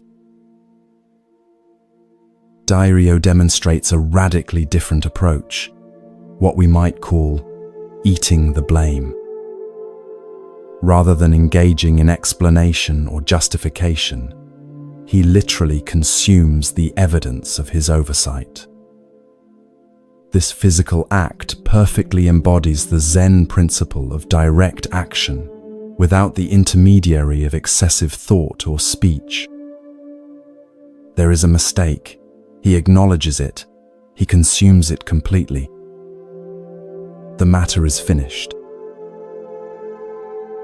Notice the profound emotional freedom in this approach. When we fully accept responsibility, without any trace of defensiveness, we experience a paradoxical lightness. There is nothing to protect, nothing to defend, no elaborate narrative to maintain. This is remarkably different from our usual experience of making mistakes, where we often carry the heavy burden of justification, fear of judgment, and lingering shame. Bankei's response is equally instructive. He doesn't press the point, demand further apology, or use the incident as a teaching opportunity. He recognizes that Daryo's action is complete in itself, a perfect expression of understanding that requires no elaboration. By simply nodding and walking away, Bankei acknowledges the completeness of Daryo's response and allows the incident to be truly finished. In our personal relationships, how often do we keep mistakes alive through repeated reference, continuing blame, or demands for multiple apologies? Even after someone has acknowledged an error, we might continue to mention it, subtly punishing them or using it as leverage in future disagreements. Bankei demonstrates a more liberating approach. When responsibility is fully taken, the matter is completely closed, leaving no residue of resentment or recrimination. It's worth noting that Daryo's action, while dramatic, wasn't performed as a public demonstration of virtue. He wasn't trying to impress Bankei or the other monks with his willingness to eat something impure. His action arose naturally from his deep understanding of responsibility. This points to another Zen principle, that true virtue isn't something we put on for others to see, but arises spontaneously from genuine realization. As you drift towards sleep, consider where in your life you might practice eating the blame. Where might you move from elaborate explanation to simple acknowledgement? From partial admissions couched in justifications to complete acceptance of responsibility? From verbal apologies to embodied action that makes things right? This practice doesn't mean taking blame for things that aren't your responsibility. That would be another form of evasion. Rather, it means fully acknowledging your part in situations without deflection or excuse.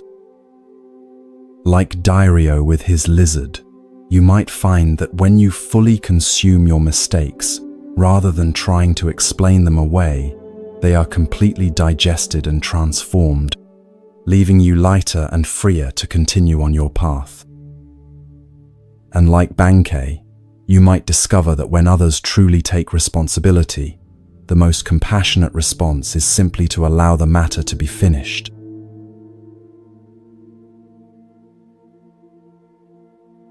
Allow yourself to settle more deeply into comfort, your breath becoming slow and rhythmic.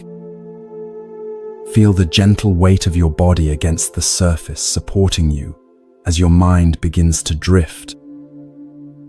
The boundaries of your everyday awareness soften as you journey to Japan during the early Meiji period, a time of profound transition as the country began opening to Western influences after centuries of isolation. You find yourself on a forested mountain path, leading to a renowned Zen temple. The temple belongs to Nanin, a Zen master whose piercing insight and uncompromising teaching have attracted serious students from throughout Japan. Unlike some masters who rely on dramatic methods or elaborate explanations, Nanin's approach is direct and subtle, often revealing profound truths through the simplest of gestures or observations. The temple itself reflects this quality, elegant in its simplicity, with clean lines and unadorned spaces that direct attention to the essential. As you approach the main gate, you notice a young monk sweeping the stone path with deliberate, mindful movements. This is Tenno, who has recently completed his 10-year apprenticeship under another teacher. Though technically no longer a novice, Tenno recognizes that his understanding remains incomplete. He has come to Nanin seeking further refinement of his practice and deeper insight into the nature of Zen. Tenno has already been with Nanin for several months. Each day follows a rigorous schedule of meditation, work practice, and study. You've observed that Tenno approaches these activities with admirable discipline and sincerity. His meditation posture is impeccable, his work thorough, his conduct respectful. By all conventional measures, he appears to be an exemplary Zen student. This morning, after completing his assigned tasks, Tenno approaches Nanin's quarters for Sanzen, the private interview between master and student that is at the heart of Zen training. These meetings typically focus on the student's understanding of assigned koans or direct questions about their practice. You follow at a respectful distance, curious about what will transpire between them. As is customary, Tenno kneels outside Nanin's door, bows, and announces his presence with a small wooden gong. From inside, Nanin's voice invites him to enter. The master sits in simple robes on a cushion, his weathered face revealing little expression as Tenno bows and takes his place across from him. "How is your practice progressing?" Nan-in asks, his voice neither warm nor cold, but attentive. "I believe I am making steady progress, Master," Tenno responds. "I maintain mindfulness during seated meditation, walking practice, and temple work. I observe the precepts with care and study the sutras diligently." Nanin nods slightly. His next question comes unexpectedly. "And when you sleep?" Tenno hesitates, clearly caught off guard. I do not know how to practice while sleeping, Master." "Then your practice is not yet complete," Nan-in states simply. He reaches for his tea bowl, indicating that the interview is finished. Tenno bows and withdraws, his face reflecting confusion and concern. Over the following days, you notice him approaching his practice with even greater intensity, extending his meditation sessions, performing his tasks with painstaking attention, and studying late into the night. Yet when he returns for his next interview with Nanin, the exchange follows a similar pattern. "Have you learned to practice while sleeping?" Nanin asks. Tenno bows his head. "Not yet, Master. But I have increased my waking practice. I now meditate before dawn and continue until late evening." "That is commendable," Nan-in acknowledges, "but your practice remains incomplete." This pattern continues for several months. Tenno exhausts himself with ever more rigorous practice during waking hours, yet Nanin's assessment remains unchanged. You begin to notice the physical toll on Tenno. His face grows gaunt, dark circles form under his eyes, and his movements, though still mindful, carry a quality of strain rather than natural presence. One day, as autumn leaves begin to fall, something shifts. Instead of intensifying his formal practice even further, Tenno appears to step back. He continues his daily activities but with a different quality, less striving, more ease. He begins to take afternoon walks in the forest. Sometimes he sits by the stream near the temple, doing nothing in particular. He even allows himself adequate rest at night, rather than pushing his body to extremes of wakefulness. When Tenno next appears for his interview with Nanin, a subtle change is evident in his demeanor. There is a natural relaxation in his posture, a clarity in his eyes that wasn't visible before. After the customary bows, Nanin again asks his question, "Have you learned to practice while sleeping?" "Master," Tenno responds with a small smile, "when I sleep, I just sleep." Nanin's face breaks into a warm smile, the first you've seen from the usually reserved master. "Now your practice is beginning to mature," he says. "When you sit, just sit. When you walk, just walk. And when you sleep, just sleep." This is the heart of Zen, to be completely present in each activity, without adding anything extra. From that day forward, Tenno's training with Nanin takes on a new dimension. Rather than focusing solely on formal meditation periods, Nanin begins to emphasize what might be called every-minute Zen, the practice of bringing complete presence to each moment of daily life. Whether eating, cleaning, conversing, or resting, Tenno learns to be fully there, without division or distraction.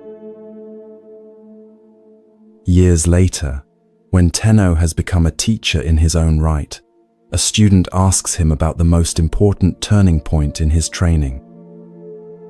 Tenno smiles and shares the story of his struggle to practice while sleeping. "I had been approaching Zen as something to achieve, a state to attain through effort," he explains. "What Nan-in helped me realize was that authentic practice isn't about adding a special Zen quality to our activities. It's about removing the barriers to fully experiencing what is already here. When we sleep, we completely become sleep. When we eat, we completely become eating. No separation, no observer standing apart from experience. This is every-minute Zen." This simple yet profound story illuminates several essential aspects of authentic spiritual practice. First is the trap that Tenno initially fell into, the mistake of compartmentalizing practice, seeing it as something we do during certain designated activities but not others. Many of us make this same error, believing that spirituality happens in meditation halls, yoga studios, or houses of worship, but remains separate from ordinary life. We create an artificial division between sacred and secular practice time and the rest of our day. Nanin's persistent question about practicing while sleeping challenged this compartmentalization. Sleep represents the ultimate non-doing state. We cannot approach it through effort or control. We cannot force ourselves to sleep through willpower, nor can we remain consciously vigilant while sleeping. By highlighting this apparent paradox, Nanin was pointing to a fundamental misunderstanding about the nature of practice itself. Notice how Tenno initially responded by intensifying his efforts during waking hours, a common but misguided approach when we feel our practice is inadequate. We often believe that if our meditation, prayer, or other spiritual activities aren't yielding the results we seek, we simply need to do more of them or perform them more rigorously. This approach reflects a fundamental misunderstanding of spiritual practice as primarily a doing rather than a being. The breakthrough came when Tenno shifted from striving to allowing, from trying to practice sleep to simply sleeping. This represents a profound shift from practice as a special activity we perform to practice as the direct, unmediated experience of whatever is happening. When we fully inhabit each moment without adding anything extra, when we just sleep while sleeping, just eat while eating, just sit while sitting, we discover the heart of Zen. This quality of complete presence has been described by Zen master Dogen as body and mind dropping away. It's not that the body and mind disappear, but rather that the sense of a separate self managing the experience falls away. There is just the pure experience itself, undivided, unmediated, complete. This is what Nanin meant by every minute Zen, a practice not confined to special times or activities, but available in each moment of life. The paradox, which Tenno eventually discovered, is that this complete presence often emerges naturally when we stop trying so hard to practice in the conventional sense. His breakthrough came not by intensifying effort, but by allowing a natural relaxation into the reality of each moment. This doesn't mean abandoning formal practice periods, which provide important training and support, but rather understanding their true purpose, not as special spiritual times, distinct from ordinary life, but as concentrated opportunities to cultivate the awareness that can permeate every moment. As you drift towards sleep, consider your own relationship with practice. Do you, like Tenno initially, compartmentalize your spiritual life? Do you have designated practice times that seem disconnected from the rest of your experience? Can you sense the possibility of an every-minute Zen that embraces all activities, from the sublime to the mundane, from active engagement to complete rest? Perhaps tonight, as you transition into sleep, you might experiment with Tenno's discovery. Rather than trying to maintain awareness during sleep, which creates a division between the observer and the experience, simply allow yourself to fully become sleep. No separation, no effort, no practice, just the complete embrace of what is already naturally occurring. This is not the abandonment of practice, but its fulfillment, the discovery that when we drop all trying, even the trying to practice, what remains is the natural wakeful awareness that has been present all along. As you release into sleep, allow Nanin's wisdom to accompany you. When you sleep, just sleep.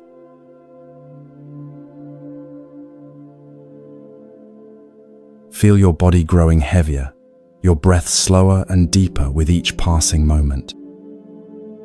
The concerns of your day gradually dissolve as you journey to a different time and place.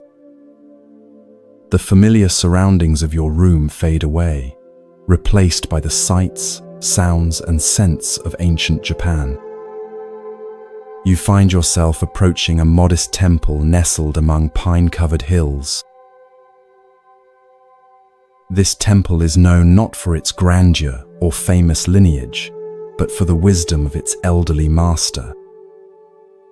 Though his name has been forgotten in historical records, his teachings live on through stories passed down through generations of students. The temple grounds are simple, but meticulously maintained. Stone pathways swept clean, gardens tended with care, buildings modest but in good repair. The atmosphere reflects the master's teaching style, unpretentious, practical, and directly addressing the challenges of everyday life. As you approach the main hall, you notice unusual activity.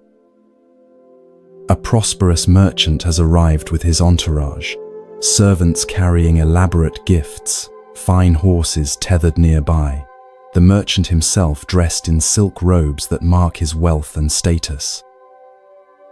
Such a visitor is uncommon at this humble temple, which typically attracts local farmers, tradespeople, and the occasional wandering monk. The merchant appears to be in his middle years, with the confident bearing of one accustomed to respect and deference. Yet there is something in his expression, a subtle tension around his eyes, a slight furrow in his brow, that suggests inner disquiet beneath his prosperous exterior. He has come seeking something that his wealth has been unable to provide. You follow at a respectful distance as the temple attendants guide the merchant to the master's quarters. The old teacher receives him simply, seated on a worn cushion in a room whose only adornments are a scroll with calligraphy and a small vase holding a single flower. The contrast between the merchant's finery and the master's plain surroundings could not be more striking. After the customary greetings and tea, the merchant explains the purpose of his visit. "Venerable Master," he begins, his voice carrying the refined accent of the capital, "I have achieved considerable success in my business enterprises. My warehouses are filled with goods, my ships sail to distant ports, and my home lacks no comfort or luxury." He pauses, his expression shifting subtly. "And yet, despite these accomplishments, I find no lasting satisfaction. A sense of emptiness persists that no acquisition seems able to fill." The master listens attentively, his weathered face revealing neither judgment nor surprise. When the merchant finishes, the old teacher asks simply, "What do you seek?" The merchant considers this question carefully. "I believe I seek peace of mind," he finally responds. "And perhaps a way to use my resources that brings genuine fulfillment rather than merely adding to my possessions." The master nods, then poses another question. "In your business dealings, what principle guides your determination of fair prices?" Caught off guard by this seemingly unrelated inquiry, the merchant nevertheless answers thoughtfully. "I consider the cost of materials, the labor involved, the rarity of the item, and what the market will bear. For unique goods, I might increase the price considerably, while common items command only a modest profit. This is the standard practice among merchants. And in your charitable giving," the master continues, "what principle determines the amount you contribute?" The merchant shifts uncomfortably. "I give, according to what seems appropriate for a man of my position. For public projects that bring recognition, I might give substantial amounts. For lesser causes, smaller donations suffice." The master's expression remains unchanged, but his next question penetrates deeper. "And how do you determine the value of a human life?" The merchant looks genuinely perplexed. "I don't understand, Master. How can one assign value to a life?" "Yet you do so regularly," the master responds quietly. "When you decide how much profit to extract from those who labor for you, when you determine what portion of your wealth to share with those in need, when you pass a beggar on the street and decide whether to look away or offer assistance, in all these moments you are assigning value to human lives, including your own." A long silence follows as the merchant absorbs this perspective. Finally, he asks, How then should I determine the proportion of my wealth to share with others? Instead of answering directly, the master stands and gestures for the merchant to follow him outside. They walk to a small pond near the temple, where lilies float on the surface and koi fish swim lazily below.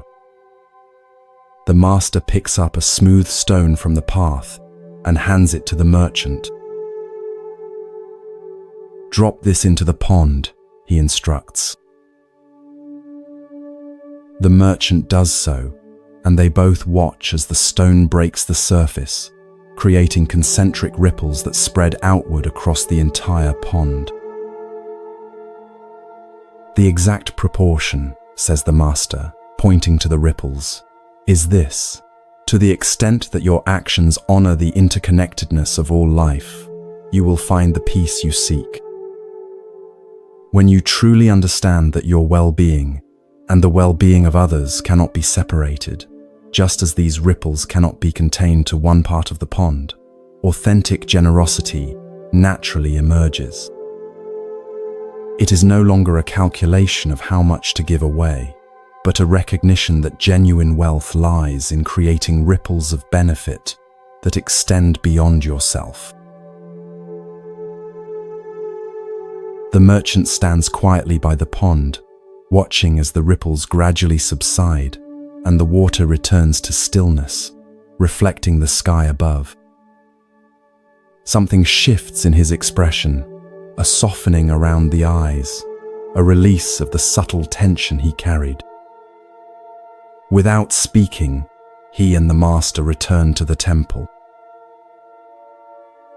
Before departing, the merchant arranges to leave a generous donation for the temple.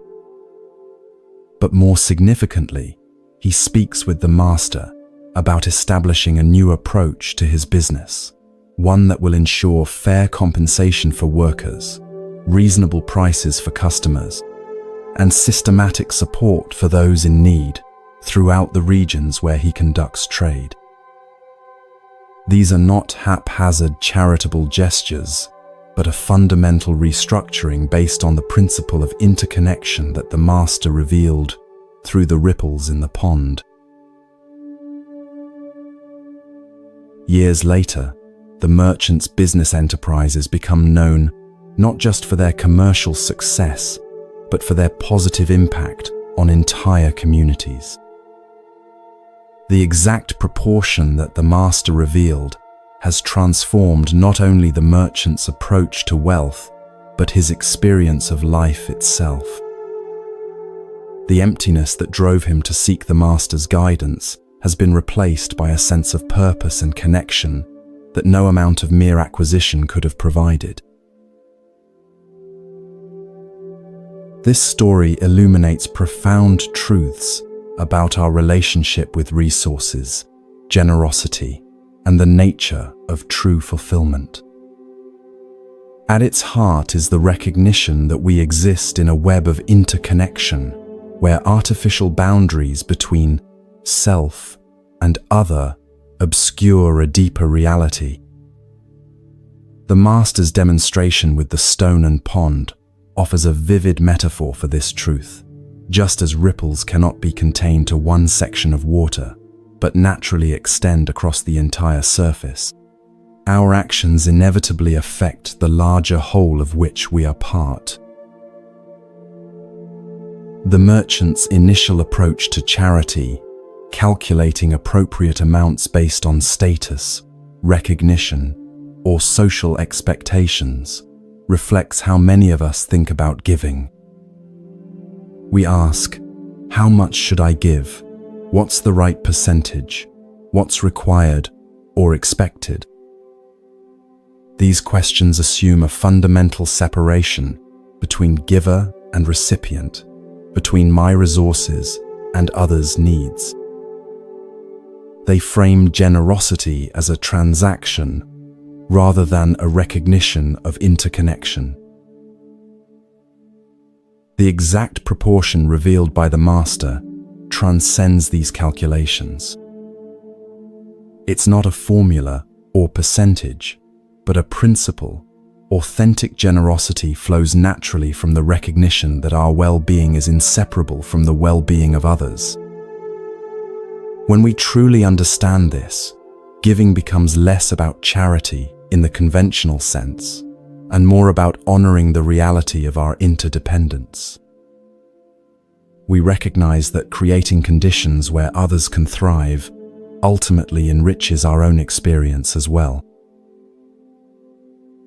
This principle applies not just to financial resources, but to all forms of giving, our time, attention, skills, and presence. When we offer these gifts from a recognition of our interconnection rather than from obligation or expectation of return, they carry a different quality. There's a naturalness and joy in such giving that is absent when we're merely fulfilling social obligations or attempting to accumulate spiritual merit. The merchant's transformation illustrates another key insight, that the emptiness he experienced amid material abundance couldn't be filled by acquiring more, but only by recognizing his place within a larger whole. This echoes a central teaching across wisdom traditions, that lasting fulfillment arises not from satisfying the self's endless desires, but from transcending exclusive identification with the separate self. As we extend our concern and care beyond our immediate interests, we paradoxically experience a deeper sense of meaning and sufficiency. In the language of Buddhism, this shift reflects the movement from a consciousness dominated by greed, aversion, and delusion, the three poisons that create suffering, to one characterized by generosity, compassion, and wisdom. The master didn't ask the merchant to abandon his business or give away all his wealth. Rather, he invited him to transform his relationship with resources by recognizing the illusory nature of separation and allowing that recognition to inform his decisions. As you drift towards sleep, consider the ripples that your own life creates in the pond of interconnection. Where might you be calculating giving based on external measures rather than recognizing fundamental interconnectedness? How might your approach to resources, whether material wealth, time, attention, or care, shift if viewed through the lens of interdependence rather than separation? Perhaps the exact proportion that brings lasting fulfillment is not a numerical formula, but a way of being that honors the reality that, like ripples in a pond, our well-being and the well-being of others cannot ultimately be separated.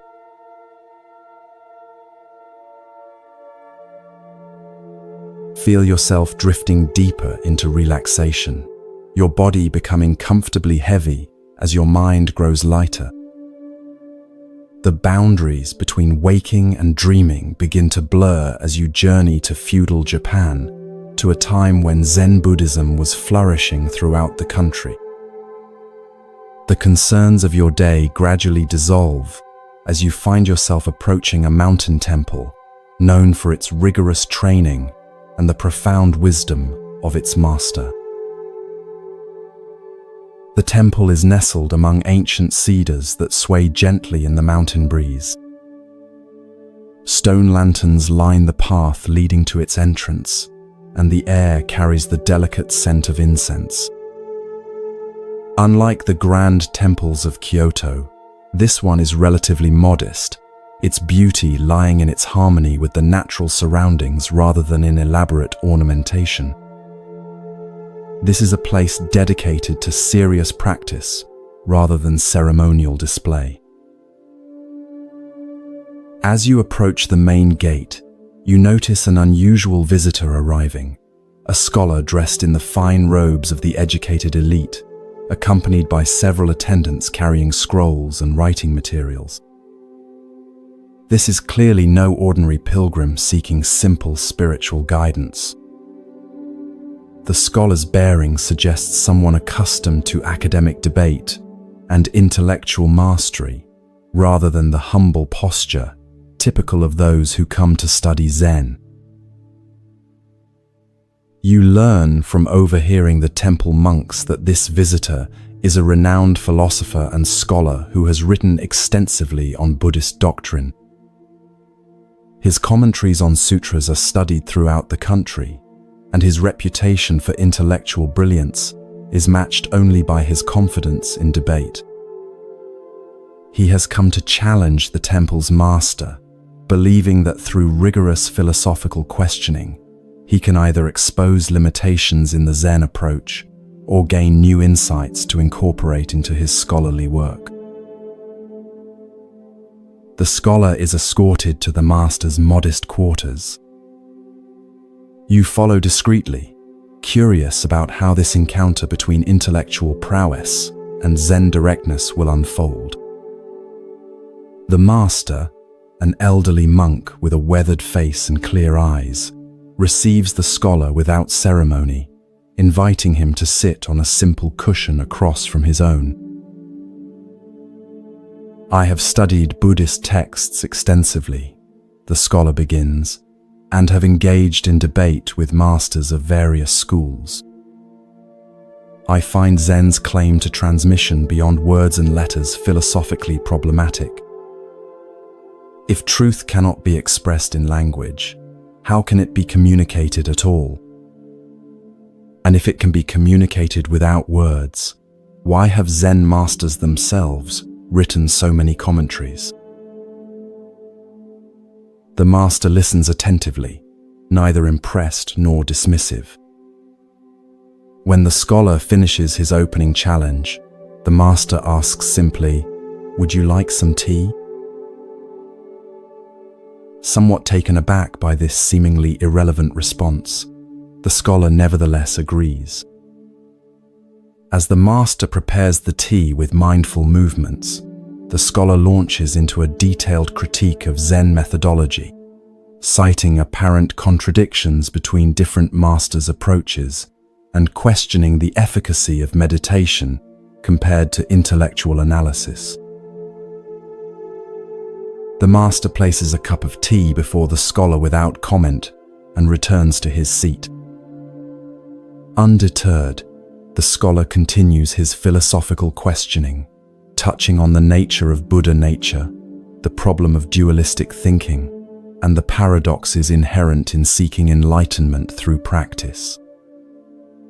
His arguments are well constructed and draw upon an impressive range of textual sources.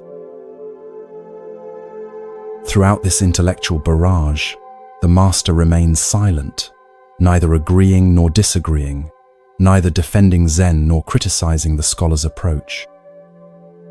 His face reveals neither impatience nor boredom, just present attention. As evening approaches and the light begins to fade, the scholar's questions continue unabated. A young monk brings in a lamp and, seeing that the room has grown chilly with the mountain evening, lights a fire in the small hearth.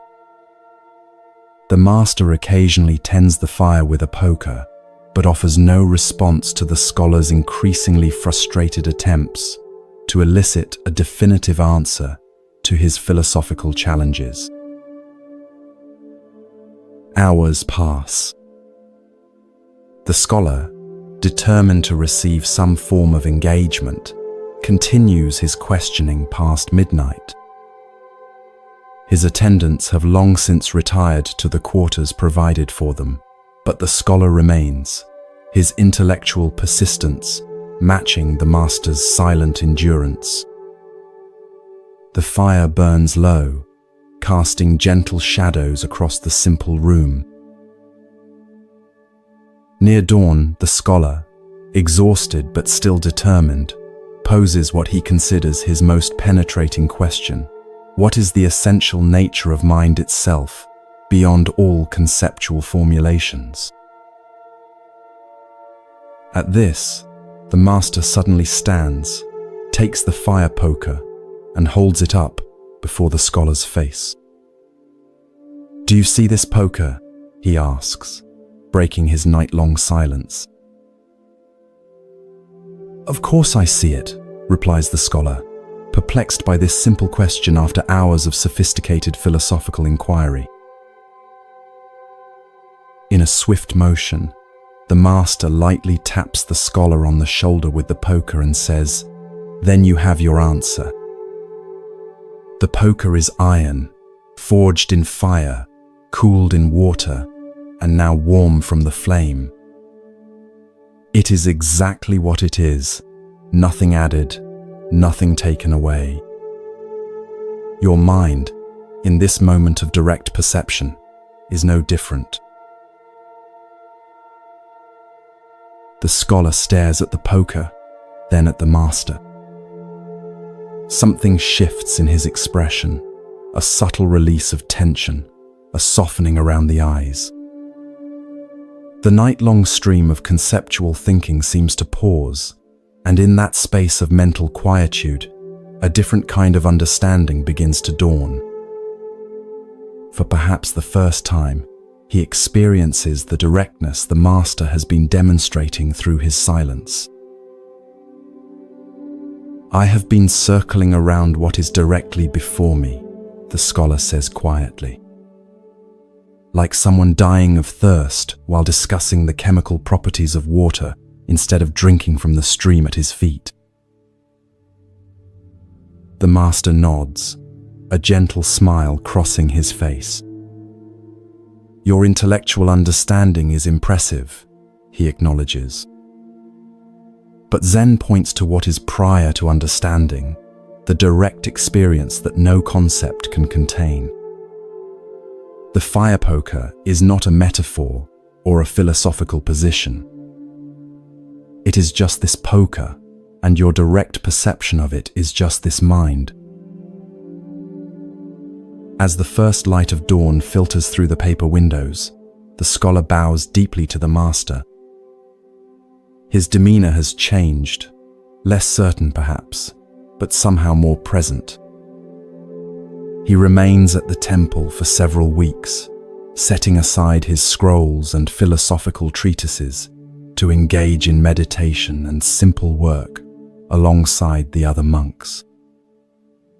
When he eventually returns to his academic life, his writings reflect a new dimension, still intellectually rigorous, but now informed by an appreciation for the direct experience that lies beyond conceptual understanding. This story illuminates a fundamental aspect of Zen practice, the limitation of intellectual understanding and the power of direct experience. The scholar approaches Zen as he would any other philosophical system, assuming that its truths can be grasped through analysis, comparison, and logical deduction. His questions, while sophisticated, all operate within the realm of conceptual thinking, the realm of maps rather than territory. The master's prolonged silence is not merely a teaching technique or a refusal to engage. It is itself a demonstration of what Zen points toward, the direct presence that precedes and transcends conceptual elaboration. By neither defending Zen philosophically nor dismissing the scholar's questions, the master creates a space where something beyond intellectual exchange can potentially emerge. The fire poker becomes the perfect instrument for this teaching, an ordinary object with no special spiritual significance, yet in that moment of direct perception, revealing the nature of mind itself. When the master asks, "Do you see this poker?" he is pointing to the immediacy of perception that occurs before thought categorizes, analyzes, or evaluates. This direct seeing is what Zen means by original mind or Buddha nature, not some mystical state or philosophical concept, but the simple, ordinary awareness that is always present, yet often overlooked as we become entangled in our thoughts about reality rather than reality itself. Notice the critical role of persistence in this story. Had the scholar given up after a few hours of the master's silence, the breakthrough might never have occurred. It was precisely his exhaustion, the wearing down of his habitual intellectual approach, that created the conditions for a different kind of understanding to emerge.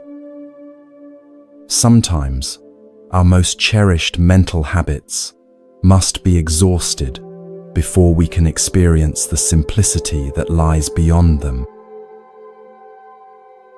This parallels the experience of many who practice meditation. Often, we begin with concepts about what meditation should accomplish or what enlightenment might feel like. We analyze our experiences, evaluate our progress, and compare our practice to our expectations.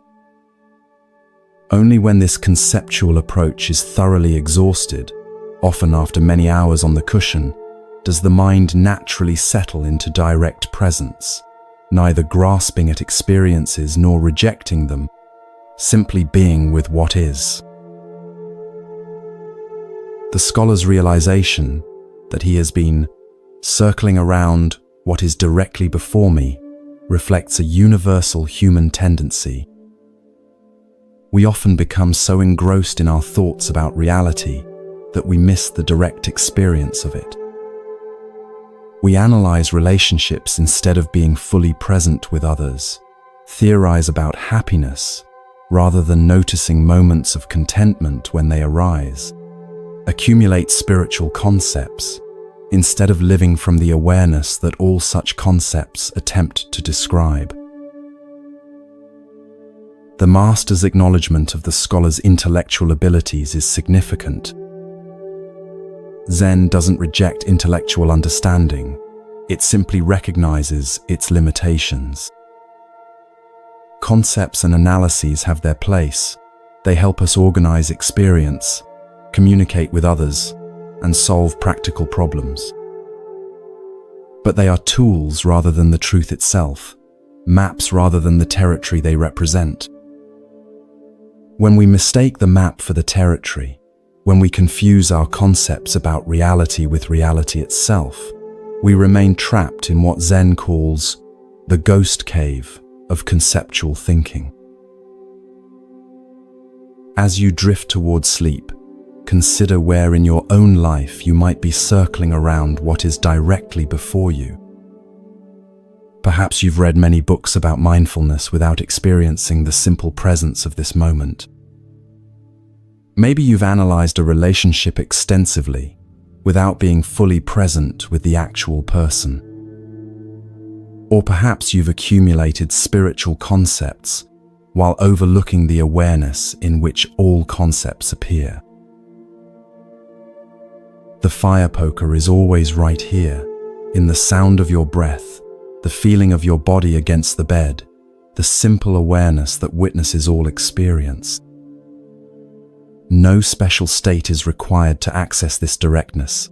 It's available in every ordinary moment, requiring only that we pause our endless thinking about experience long enough to experience directly. As the Zen saying goes, don't mistake the finger pointing at the moon for the moon itself.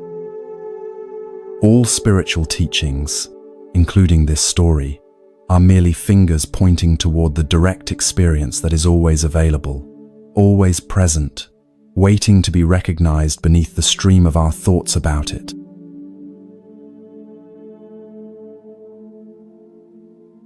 Feel your body becoming heavier with each breath, sinking deeper into comfort. The sounds around you begin to fade as you journey to another time and place. Imagine yourself walking along a forest path in Japan, the ground soft beneath your feet, the air fresh with the scent of pine and moss.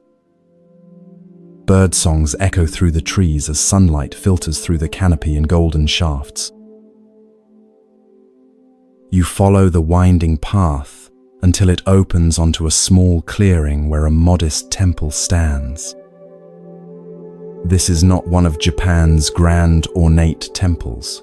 but a simple wooden structure that seems to have grown naturally from the forest floor. A stream runs nearby, its gentle murmur creating a perfect backdrop for meditation. This is the temple of Gasan, a respected Zen teacher known for his clear wisdom and open mind. As you approach, you notice unusual activity today. A visitor, unlike the temple's typical students, has arrived, a young man in Western clothing carrying a book bound in leather. From snippets of conversation among the monks, you learn he is a university student who has been studying Christianity with Western missionaries. Curious about how different spiritual traditions might compare, he has come to show Gasan some passages from the Christian Bible and hear the Zen master's perspective. You follow as the young man is led to Gasan's simple quarters. The room contains only a low table, a few cushions, and a scroll with calligraphy hanging in the alcove. Gasan himself sits in meditation, his eyes open but focused on nothing in particular. Though probably in his 60s, his posture is straight and vital, his presence conveying both alertness and profound ease. The student bows respectfully and introduces himself. Gasan gestures for him to sit on a cushion nearby. You can feel the nervousness in the young man as he carefully places his Bible on the low table between them. He's clearly unsure how this Zen master might react to Christian scripture. "Master Gasan," he begins, his voice betraying a slight tremor, "I have been reading the Christian Bible with missionaries from America. I find some of its teachings beautiful, but I wonder how they compare with Zen wisdom. Would you be willing to hear some passages and share your thoughts?" Gasan's face remains serene, neither eager nor reluctant. He nods simply, and you can see some of the tension leave the student's shoulders. The young man carefully opens his Bible, the pages making a soft crackling sound in the quiet room. He turns to a marked section and begins to read, "And why take ye thought for raiment? Consider the lilies of the field, how they grow. They toil not, neither do they spin. And yet I say unto you, that even Solomon in all his glory was not arrayed like one of these." The student pauses, watching Gasan's face for a reaction. The master's eyes have softened, and a subtle smile plays at the corners of his mouth. "Whoever uttered those words," Gasan says quietly, "I consider an enlightened man." Surprise and delight flash across the student's face. He hadn't expected such immediate appreciation from a Buddhist master for Christian scripture.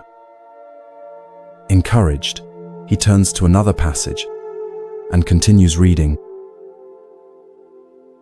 "Ask, and it shall be given you. Seek, and ye shall find. Knock, and it shall be opened unto you. For everyone that asketh receiveth, and he that seeketh findeth, and to him that knocketh it shall be opened." The late afternoon sun casts long shadows across the room as Gasan listens intently. When the student finishes, the master nods thoughtfully. You can feel the student holding his breath, waiting for the response. "That is excellent," Gasan says, his voice warm with genuine appreciation. Whoever said that is not far from Buddhahood. The look of joy on the student's face is unmistakable. You can almost see his conception of spiritual boundaries dissolving before your eyes. What he had perhaps imagined as competing religious systems now appears in a new light, as different expressions of the same fundamental truths. As twilight approaches, student and master continue their conversation, the atmosphere growing increasingly warm and open. You notice how Gasson neither adopts Christian terminology nor attempts to convert the passages into Buddhist concepts. He simply recognizes truth when he encounters it, regardless of its source or packaging. Later, as the student prepares to leave, he asks one final question. Master Gasson, do you find that the essential teachings of Christianity and Buddhism are the same?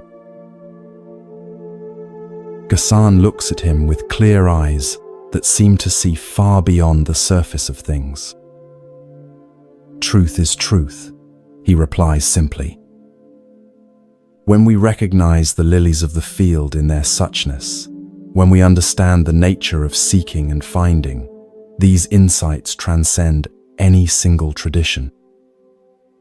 The packaging may differ, but when genuine wisdom speaks, those with open hearts recognize it, whether it comes from the Buddha, Jesus, or the wind in the pine trees.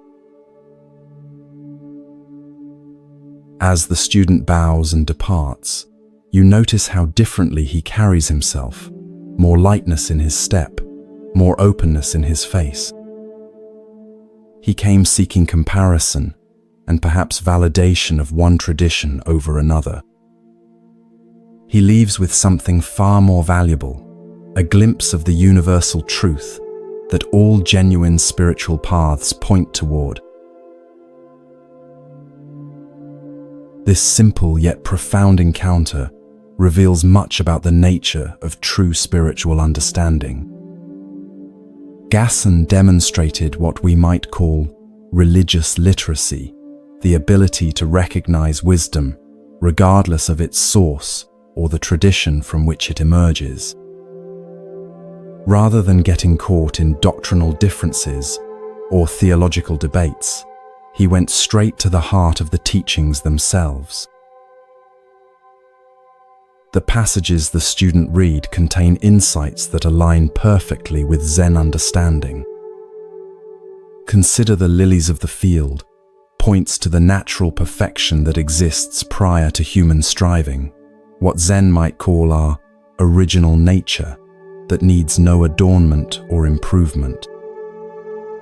Just as the lilies grow naturally, without effort or anxiety about their appearance, our true nature manifests most perfectly when we stop trying to enhance or perfect ourselves through endless striving. Similarly, "Seek and ye shall find" reflects the Zen understanding that our essential nature, what some traditions call Buddha nature, is always present but must be recognized through sincere inquiry. The seeking itself becomes a form of finding when approached with genuine openness. This parallels the Zen saying, "What you seek is where you stand," pointing to the immediate availability of what we often believe is distant or separate from us. Notice that Gasson didn't need to convert these teachings into Buddhist terminology or claim them for his own tradition. His response reflects a recognition that truth is not the exclusive property of any single religion or philosophy. Like water that takes the shape of whatever container holds it while remaining essentially the same, spiritual truth may be expressed through different cultural forms and language, while pointing to the same fundamental reality. This open, non-dogmatic approach stands in stark contrast to religious exclusivism, the belief that one's own tradition has a monopoly on truth, while others are mistaken or incomplete. Gasson demonstrates a more inclusive understanding that sees different spiritual traditions not as competitors, but as diverse expressions of human wisdom responding to the same fundamental questions: what is our true nature? How should we live? what constitutes a life of meaning and freedom from suffering. As you rest tonight, consider where in your own thinking you might be creating unnecessary boundaries between wisdom, traditions, or sources of insight. Perhaps you've dismissed certain teachings because they come from a tradition different from your own. Maybe you've been caught in comparing spiritual paths rather than recognizing the universal truths they all point toward in their own ways. Gassan's approach invites us to become wisdom collectors rather than belief defenders, to recognize truth wherever we encounter it, whether in ancient texts, modern science, artistic expression, or our own direct experience. This doesn't mean that all spiritual teachings are identical or equally valuable in all contexts, but it suggests that genuine wisdom has a universal quality that resonates beyond the boundaries of any single tradition.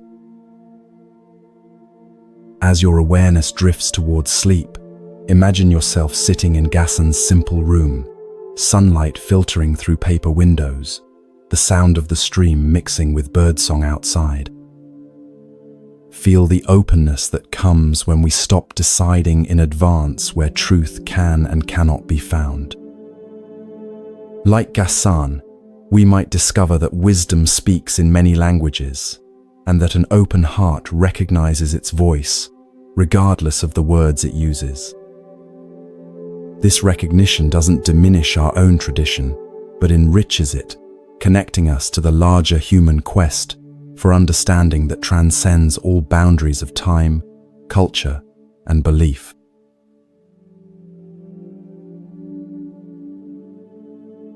Your body feels deliciously heavy now, sinking deeper into relaxation with each breath. Behind your closed eyelids, the darkness transforms into a misty mountain landscape in ancient China. You can feel the cool, damp air against your skin and hear the distant call of birds echoing through forested valleys. Your feet carry you along a narrow path winding up a steep mountainside. After climbing for what seems like hours, you reach a small plateau where a humble hermitage stands. Built of rough-hewn timber with a thatched roof, it blends so naturally with its surroundings that you might have missed it if not for the thin wisp of smoke rising from its central fire pit. This is the dwelling of Master Gute, a Zen teacher who left the comforts of temple life years ago to practice in solitude. Despite his preference for isolation, Gute's reputation for wisdom has spread, and occasionally seekers brave the difficult journey to receive his teaching. Today, you're not the only visitor.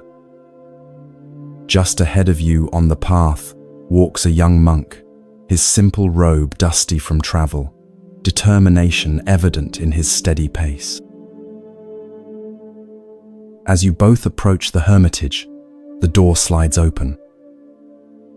Master Gute appears, a wiry man of middle years, with weathered skin and clear, penetrating eyes. His appearance is unremarkable. Nothing about his physical presence suggests spiritual accomplishment or special status. Yet something in his quality of attention, in the way he fully occupies this moment, creates an atmosphere of extraordinary presence. The young monk bows deeply. "Master Gute," he says, his voice reflecting both respect and eagerness, "I have traveled far to ask you about the essential nature of Zen. What is the fundamental teaching? What is the truth that the Buddha realized under the Bodhi tree?" You watch carefully, expecting Gute to respond with a profound statement, perhaps a quote from the sutras or a paradoxical Zen saying. Instead, something unexpected happens. Gute slowly raises his right hand, extends his index finger, and points upward, saying nothing at all. His face remains impassive, yet somehow radiates complete conviction. The young monk appears confused.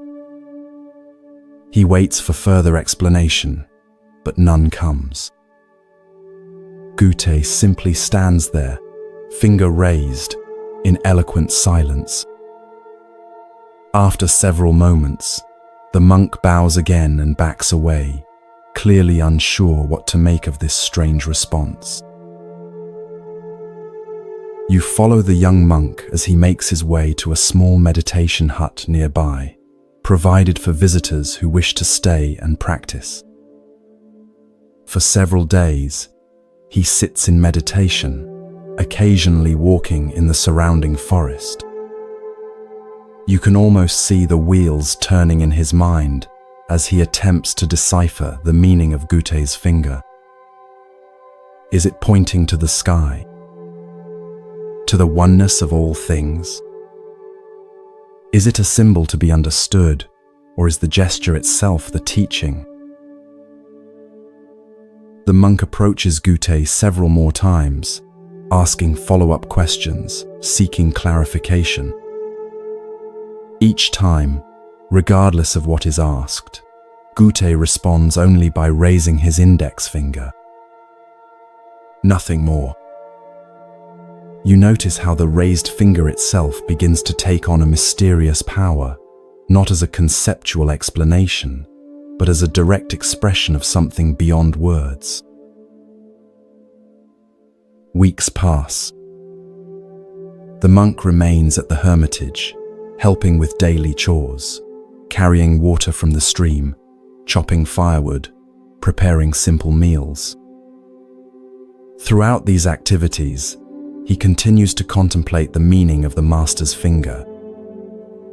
You observe how, despite his confusion, something is shifting in his demeanor, a subtle loosening of his intellectual grasping, a growing receptivity to direct experience rather than explanation. One morning, the monk encounters a wild-eyed boy of about 10 years old, who occasionally brings supplies to the hermitage from the nearest village. The boy has heard about the famous one-finger Zen of Master Gute and with childish mischief raises his own finger when he sees the monk approaching. "That's Master Gute's teaching," the boy says with a giggle, his finger pointing skyward in imitation of the master. You feel a surge of protective concern as you watch this scene unfold. The monk has been sincerely struggling with this profound teaching, and now this child seems to be making light of it. How will he respond to such apparent disrespect? To your surprise, the monk does something unexpected. He reaches out suddenly, grabs the boy's extended finger, and pulls it sharply. The boy cries out in pain, tears immediately springing to his eyes. As the boy stands there nursing his hurt finger, shock evident on his face, the monk leans in close and raises his own finger exactly as Gute does. The boy stares at the monk's finger, then at his face, and something extraordinary happens. His expression transforms from pain to sudden understanding. Without a word being exchanged, something has been transmitted between them. The boy bows awkwardly, then scampers away down the mountain path, forever changed by the encounter. That evening, as twilight casts long shadows across the plateau, you see the monk approach Gute's hermitage one final time. His demeanor is different now, more settled, more present. When Gute slides open the door, the monk bows and then, with perfect timing, raises his own index finger in silent response. Gute studies him carefully, looking deep into his eyes as if searching for something beyond the mere imitation of the gesture. Whatever he sees there must satisfy him, for his weathered face breaks into a rare smile. Master and student stand facing each other, each with one finger raised, a perfect mirror image. No words are exchanged, yet volumes are communicated in that silent moment. The next day, the monk prepares to depart. As he shoulders his small travel pack, Gute appears to see him off. With a twinkle in his eye, the master raises his finger one last time. The monk bows deeply, turns, and begins his descent down the mountain path. You notice he doesn't look back, yet somehow carries Gute's presence with him, not as a memory or concept, but as a living reality that has become part of his own being. Years later, the monk himself becomes a respected teacher. When students come asking about the essential nature of Zen, he simply raises his index finger, carrying forward Gute's direct transmission. The teaching continues, not as a philosophy to be understood or a belief to be accepted, but as a living gesture, pointing directly to what cannot be captured in words. This story illuminates the heart of Zen's approach to spiritual transmission, the direct pointing to truth beyond conceptual understanding. Gute's raised finger is not a symbol to be decoded or a metaphor to be interpreted. It is itself the direct expression of what Zen calls suchness, the immediate, unfiltered reality prior to our mental categories and explanations.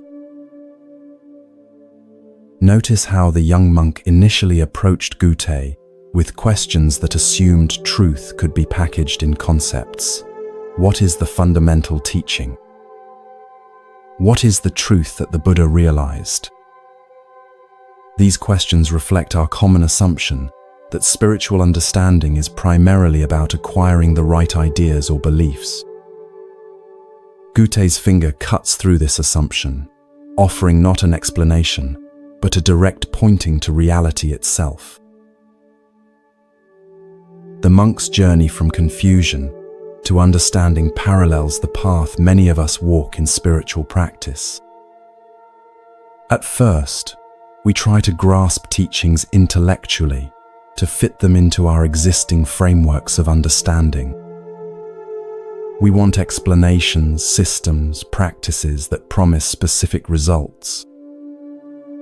Like the monk puzzling over the meaning of Gute's finger, we search for the correct interpretation that will satisfy our intellect.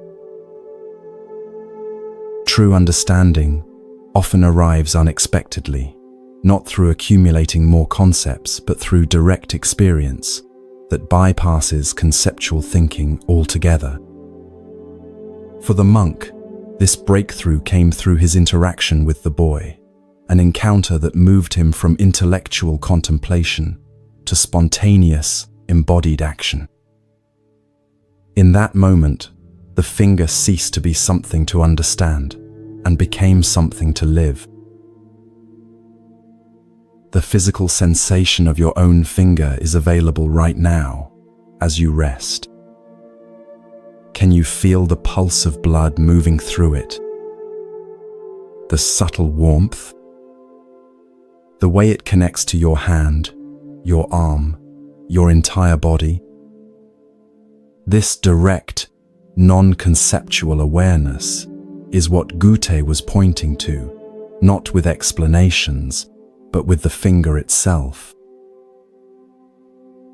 In Zen, this direct transmission from teacher to student, outside the sutras, beyond words and letters, is considered the essence of the tradition. The story of Gute's finger exemplifies what Zen calls mind-to-mind transmission, not the passing of concepts from one intellect to another, but the direct recognition of our shared Buddha, nature, the awareness that precedes all thinking. This approach can seem frustratingly opaque to modern seekers accustomed to detailed explanations and step-by-step instructions. Yet it addresses a profound truth about spiritual awakening, that our deepest nature cannot be reached through concepts alone, just as no description of water, however detailed, can quench your thirst. Only direct experience satisfies. As you drift towards sleep, imagine yourself on that misty mountain plateau with Gute. Feel the cool air on your skin, hear the distant call of birds. When he raises his finger, look not at what it might symbolize or represent, but at the direct reality of this moment, the sensations in your body, the rhythm of your breath, the spacious awareness in which all experience arises. Like the monk who eventually understood, you too might discover that the deepest truths are not grasped through thinking but realized through direct presence with what is, just as it is. Gute's finger continues to point the way, even now, even here.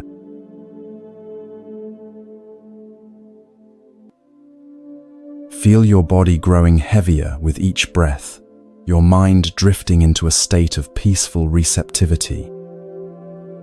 The familiar surroundings of your room gently fade as you journey to a different time and place. The soft darkness behind your eyelids transforms into a bustling marketplace in medieval Japan. The air fills with the mingled scents of fresh vegetables, fish, incense, and wood smoke. You find yourself standing at the edge of the market square, where vendors call out their wares and shoppers haggle over prices. Children dart between stalls, and merchants carefully count coins. It's a scene of ordinary commerce, until your attention is drawn to an extraordinary figure making his way through the crowd. Unlike the serious-faced merchants and purposeful shoppers, this man radiates an unmistakable joy. He's a portly monk with a shaved head, dressed in simple robes that have seen better days. A large cloth sack is slung over his shoulder, and his face bears the broadest, most genuine smile you've ever seen. Children flock to him, and even the harried adults seem to brighten as he passes. Who is that? You ask a nearby vegetable seller who's watching the monk with evident affection. That's Hote, she replies, smiling herself now. Some call him the Happy Chinaman, though no one knows if he really came from China. He's been wandering these parts for as long as anyone can remember. You follow Hote as he makes his way through the marketplace. Unlike other monks who solemnly request alms, Hote seems to be giving rather than receiving. From his large sack, he produces small treats for the children, sweet rice cakes, tiny carved wooden animals, colorful pebbles that catch the light. Each gift is presented with a delighted laugh, as if the giving brings him more joy than the receiving could possibly bring the children. The adults, too, receive his gifts, though theirs are often less tangible. For a frazzled mother with a crying infant, he produces a moment of unexpected peace by making silly faces that transform the baby's wails into giggles.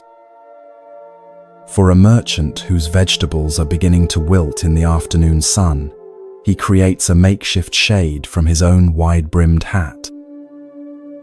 For an elderly man struggling with a heavy load, he offers not just help, but companionship, telling a story that transforms the labor into a shared pleasure. You notice something curious. about Hotei's famous sack. Though he continually takes things out of it, toys, treats, practical tools, it never seems to empty.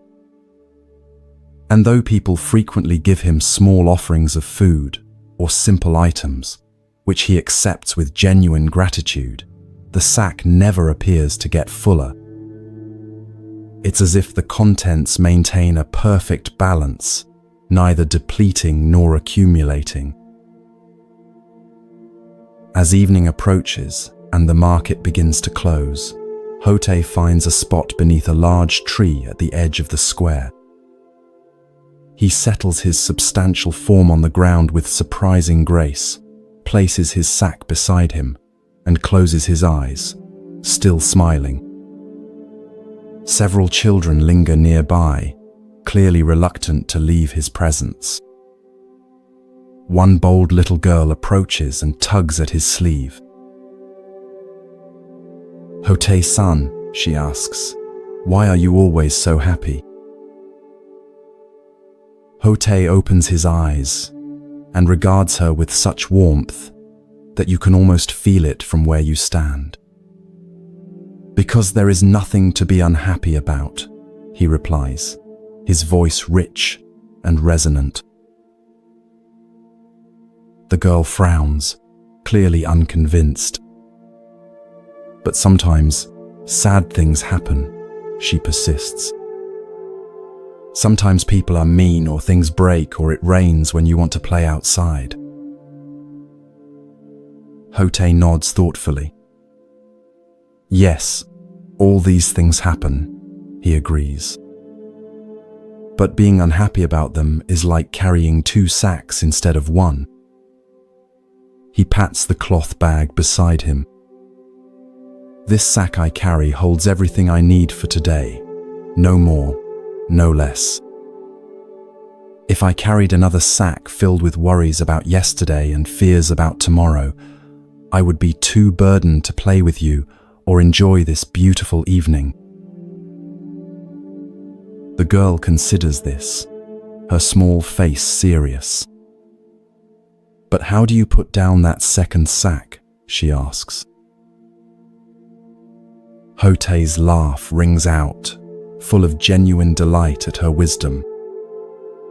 "That's the best question," he exclaims.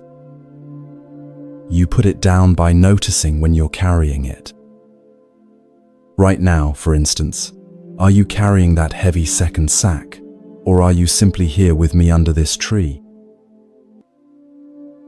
The girl's face clears, and she giggles. "I'm here with you." "Exactly," says Hotei, his smile somehow growing even wider. "And that's all there ever is, just this moment, this place, this encounter. When we're fully here, the second sack disappears all by itself." As darkness falls, parents call their children home. The girl gives Hotei a quick, impulsive hug before skipping away. You watch as Hotei settles himself for the night, using his sack as a pillow, seemingly as content to sleep under the stars as anyone might be in the finest palace. The next morning, you follow Hotei as he continues his wandering. He has no particular destination, no schedule to keep, no goals to achieve. Yet his days are full of purpose, bringing joy to everyone he meets, easing suffering where he finds it, sharing the simple happiness that radiates from his being. One afternoon, you see a group of serious-looking Zen monks encounter Hotei on the road. Their austere appearance and disciplined manner form a striking contrast to Hotei's disheveled, joyful presence. One of the monks, seemingly bothered by Hotei's unorthodox appearance and behavior, approaches him with a challenging question. "You call yourself a monk?"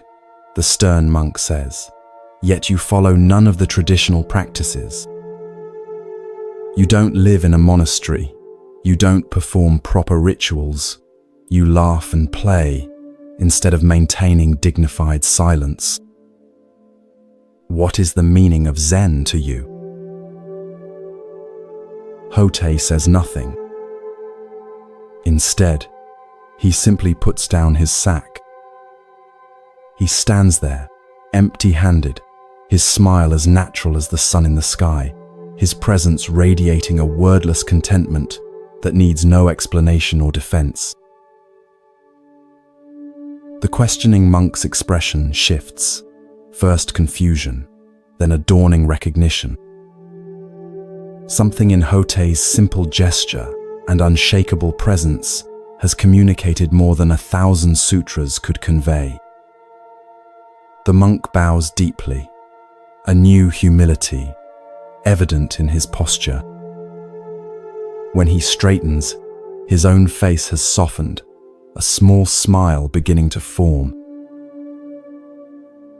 "Thank you for the teaching," he says quietly. Hotei picks up his sack again, gives the monk a friendly pat on the shoulder, and continues on his way, spreading joy with each step, as naturally as a flower spreads its fragrance. In later years, Hotei becomes so beloved that his image is often portrayed in paintings, sculptures, and household shrines. He is remembered not as a formal teacher expounding complex philosophy, but as a living embodiment of one of Zen's most profound truths, that enlightenment is not a distant goal achieved through arduous practice, but the natural state of a mind free from unnecessary burdens, fully present to the wonder of ordinary life. This delightful story of the happy Chinaman offers a refreshing perspective on spiritual practice, one that emphasizes joy, simplicity, and direct participation in life rather than solemn discipline or intellectual understanding. Hotei represents a tradition sometimes called crazy wisdom, teachers whose unconventional behavior and apparent disregard for formal rules actually embody the deepest spiritual truths. Notice how Hotei's teaching comes not through sermons or explanations, but through his very being. His joy isn't something he achieves through effort or maintains through positive thinking techniques. It flows naturally from his complete presence in each moment, his freedom from the second sack of regrets about the past and worries about the future. Hotei's famous sack represents a profound teaching about appropriate relationship to possessions and circumstances. He carries what he needs for the day, no more, no less. Unlike those of us who accumulate far beyond our needs, or, conversely, deny ourselves basic comforts in the name of spiritual practice, Hotei demonstrates the middle way that Buddhism has always advocated, neither indulgence nor deprivation, but just what's needed for the journey. The sack's mysterious property, never emptying despite Hotei's constant giving, never filling despite what he receives, points to a spiritual principle that many traditions recognize, that generosity creates abundance rather than scarcity. When we give from a place of joy rather than obligation, when we receive with genuine gratitude rather than entitlement, we participate in a natural flow that defies our usual economic logic of gain and loss. Hotei's response to the little girl reveals his teaching method, simple, direct, and tailored to the listener's capacity for understanding. Rather than offering abstract philosophy, he uses the concrete metaphor of the second sack, making a profound spiritual truth accessible even to a child. And his delight in her question shows how he honors the wisdom that can come from any source, including the very young. The encounter with the formal monks highlights the contrast between institutional religion, with its emphasis on proper form and tradition, and direct spiritual experience that might manifest in unexpected ways. The questioning monk initially mistakes Hotei's unconventional appearance and behavior for spiritual immaturity, only to discover that this seemingly simple, joyful figure has realized the very essence of what all the monastery's disciplines aim to cultivate. As you drift towards sleep, consider your own second sack, the unnecessary burdens of regret, worry, self-consciousness, or excessive planning that you might be carrying. Can you feel the weight of these mental constructions? Can you sense how they pull you away from the simple joy of being fully present in this moment? Hotei's teaching offers a direct invitation: put down the second sack. Not through elaborate techniques or strenuous effort, but simply by noticing when you're carrying it and choosing to be fully here instead. In this moment of preparing for sleep, can you feel the natural contentment that arises when the mind stops its restless wandering and settles into simple presence? This is Hotei's gift, the recognition that joy is not something to be pursued or achieved, but our natural state when we remove the obstacles to experiencing it. Like the happy Chinaman himself, you might discover that the happiness you seek is not in some distant future or special circumstance, but right here, available whenever you fully arrive in the present moment.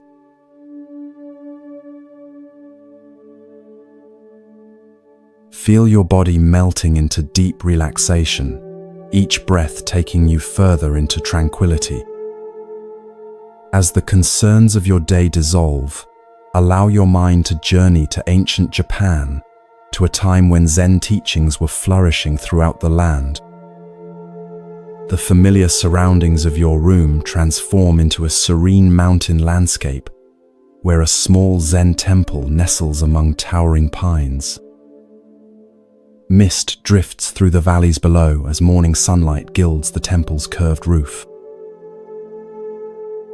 This is the temple where Master Shinkan teaches. Unlike many famous Zen masters whose challenging koans and strict training methods are widely known, Shinkan's approach is gentler, more direct. He's known for his ability to meet each student where they are, offering precisely the teaching they need in that moment. His reputation for clarity and compassion has spread throughout the region, drawing seekers from many walks of life. As you approach the temple gates, you notice two very different visitors arriving ahead of you. The first is a young monk, perhaps 20 years old, his shaved head and crisp robes marking him as someone who has recently entered formal Zen training at another monastery.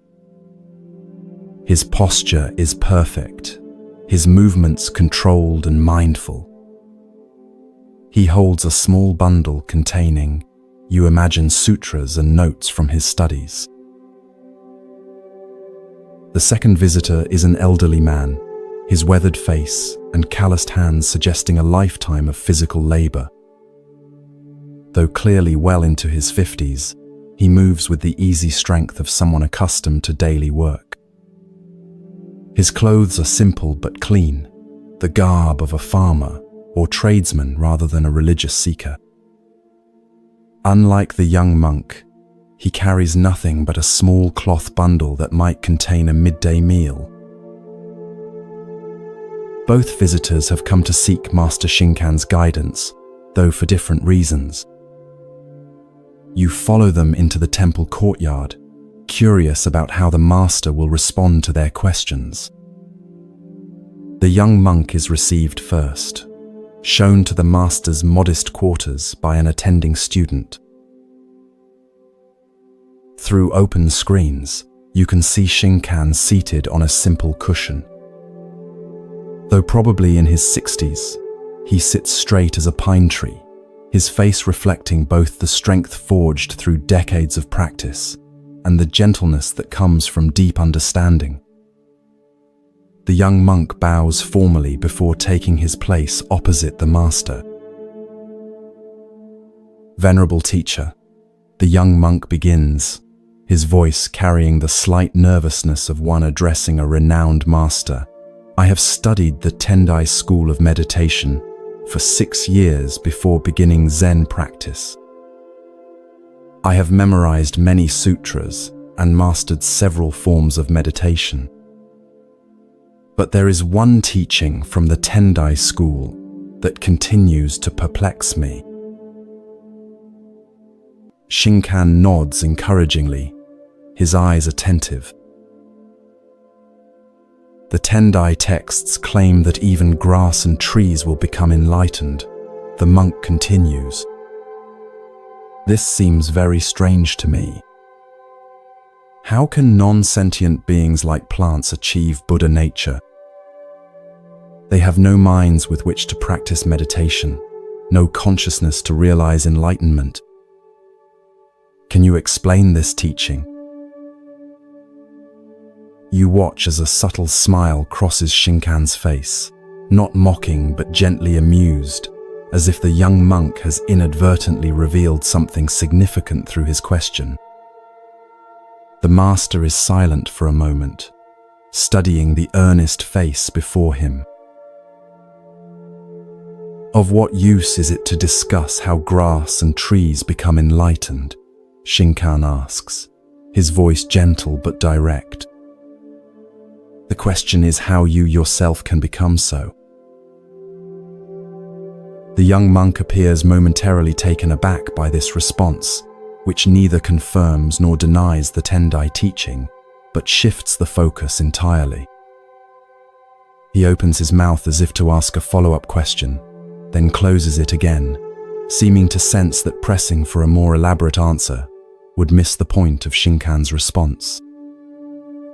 After a moment, he bows deeply and withdraws, his expression thoughtful rather than disappointed. Now the elderly visitor is shown in. His bow to the master is respectful, but less formal than the monk's, suggesting a different relationship to religious protocol. He settles himself on the cushion with the natural ease of someone comfortable in his body. Master Shinkan, he begins, his voice carrying the roughness of age but also a quality of directness. I am a simple man who has worked the land all my life. I never had the opportunity for formal study or temple practice. But my neighbor, who visits your temple sometimes, has spoken of your teachings about Buddha nature. I wonder, can someone like me, with no education or proper training, still understand the deeper truths of Buddhism? Shinkan's face warms as he regards the elderly man. Did you consider the grass and trees on your journey up the mountain to this temple? He asks. The older man looks puzzled but nods. Yes, of course. The pines along the path are particularly beautiful this season. And did they bow to you as you passed? Did they demand to see your credentials or test your knowledge of the sutras before sharing their beauty with you? A slow smile spreads across the elderly man's face as he grasps the meaning behind Shinkan's questions. No, he replies. They simply were as they are. Just so, says Shinkan, nodding. Buddha, nature is like this, freely given to all beings without distinction, requiring no special qualification or achievement. The trees and grass never worry about becoming enlightened. They simply express their nature fully. Perhaps they have something to teach us about the direct path. The elderly man's eyes shine with understanding. What might have taken years of philosophical study to grasp intellectually, he has understood immediately through Shinkan's simple metaphor connected to his own experience. As the older man leaves, you notice the young monk waiting in the courtyard, still contemplating Shinkan's response to his question. Seeing the elderly visitor's peaceful expression, the monk approaches him. "Pardon me," the young monk says, "but I couldn't help noticing your meeting with Master Shinkan. May I ask what teaching he shared with you?" The elderly man smiles. "He helped me understand how grass and trees become enlightened," he replies simply, then continues on his way down the mountain path, leaving the young monk staring after him in astonishment. This elegant story illuminates several profound aspects of Zen wisdom and teaching. At its heart is the contrast between intellectual understanding and direct realization, a distinction that lies at the core of Zen practice. The young monk, with his years of formal study and memorization of sutras, approaches spiritual practice primarily through concepts and theories. His question about grass and trees becoming enlightened reflects this conceptual orientation. He's trying to fit a puzzling teaching into his intellectual framework. Shinkan's response, "Of what use is it to discuss how grass and trees become enlightened?" The question is how you yourself can become so, gently redirects the monk from abstract speculation to the essential matter of personal awakening. This redirection is not a dismissal of the monk's question, but an invitation to move from third-person theorizing to first-person investigation. True Zen understanding doesn't come from accumulating concepts about enlightenment, but from directly realizing one's own Buddha nature. Notice how differently Shinkan approaches the elderly visitor, whose question comes not from academic interest, but from genuine concern about his own spiritual possibility. Rather than offering a philosophical explanation, Shinkan uses the immediate experience of trees and grass to point toward the universality and inherent nature of Buddha nature. The teaching is tailored perfectly to this student, connecting with his lifelong relationship to the natural world, rather than requiring familiarity with Buddhist texts or terminology. The fact that the elderly man immediately grasps what the young monk has been puzzling over highlights another Zen principle, that direct realization often comes more easily to those with fewer preconceptions and intellectual complications. The elderly man's lifetime of practical work and observation of nature has prepared him for direct seeing in a way that the monk's accumulation of concepts actually hinders. As the Zen saying goes, in the beginner's mind, there are many possibilities, but in the expert's mind, there are few. The title question itself, How Grass and Trees Become Enlightened, contains a misconception that Shinkan skillfully addresses without directly refuting. The question assumes that enlightenment is something to be achieved, a state to be entered through effort or practice.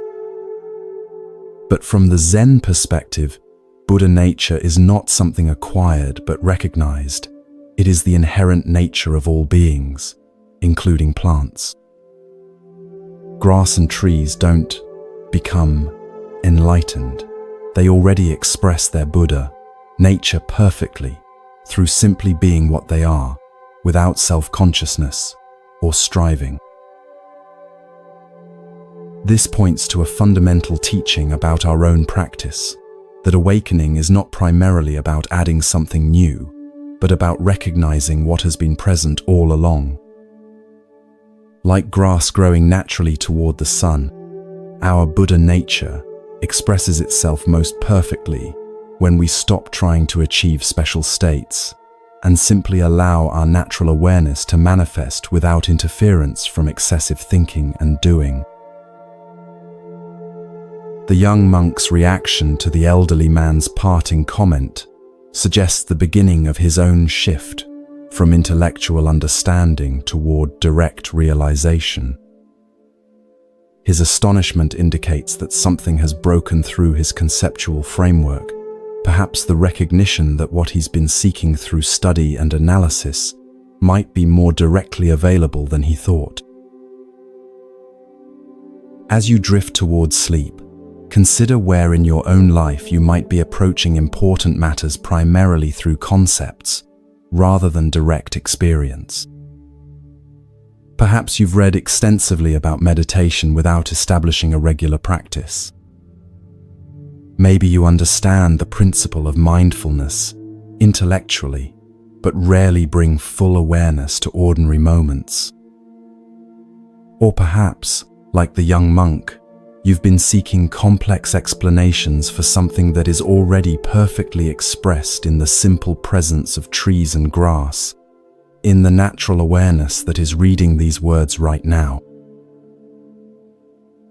Shinkan's gentle wisdom reminds us that the deepest truths are often the simplest, and that sometimes the most direct path to understanding is to stop trying to understand and simply be as naturally and completely as grass and trees, which never worry about becoming enlightened, yet perfectly express their Buddha nature in every moment.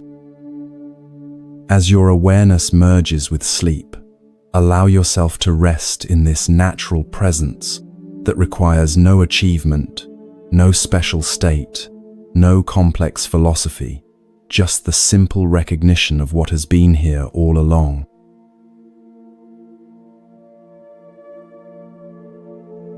As our first journey through these ancient wisdom tales comes to a close, allow these teachings to settle gently into your heart. Like seeds planted in fertile soil, they'll continue to grow in your awareness long after these words fade. Remember Hakuin's profound equanimity, showing us how to meet life's challenges with the simple response, "Is that so?" Recall the patient Teki Sui, who found enlightenment in a single drop of water, teaching us that mindfulness in the smallest actions contains the greatest wisdom. Carry with you Basui's letter to his dying disciple, reminding us that our essential nature is never born and never dies. These stories aren't mere entertainment, but invitations to a deeper way of being. As you drift towards sleep, allow their wisdom to work silently within you, transforming your understanding without effort. From all of us at Moonlight Temple, may you rest in profound peace, knowing that the wisdom you seek is never far away. It lives in your every breath, in your open heart, in the natural awareness that is your birthright. We'll continue our journey together in part 2, exploring more treasures from the Zen tradition. Until then, sleep well, dream deeply, and awaken to each new day with the fresh perspective these ancient teachings offer.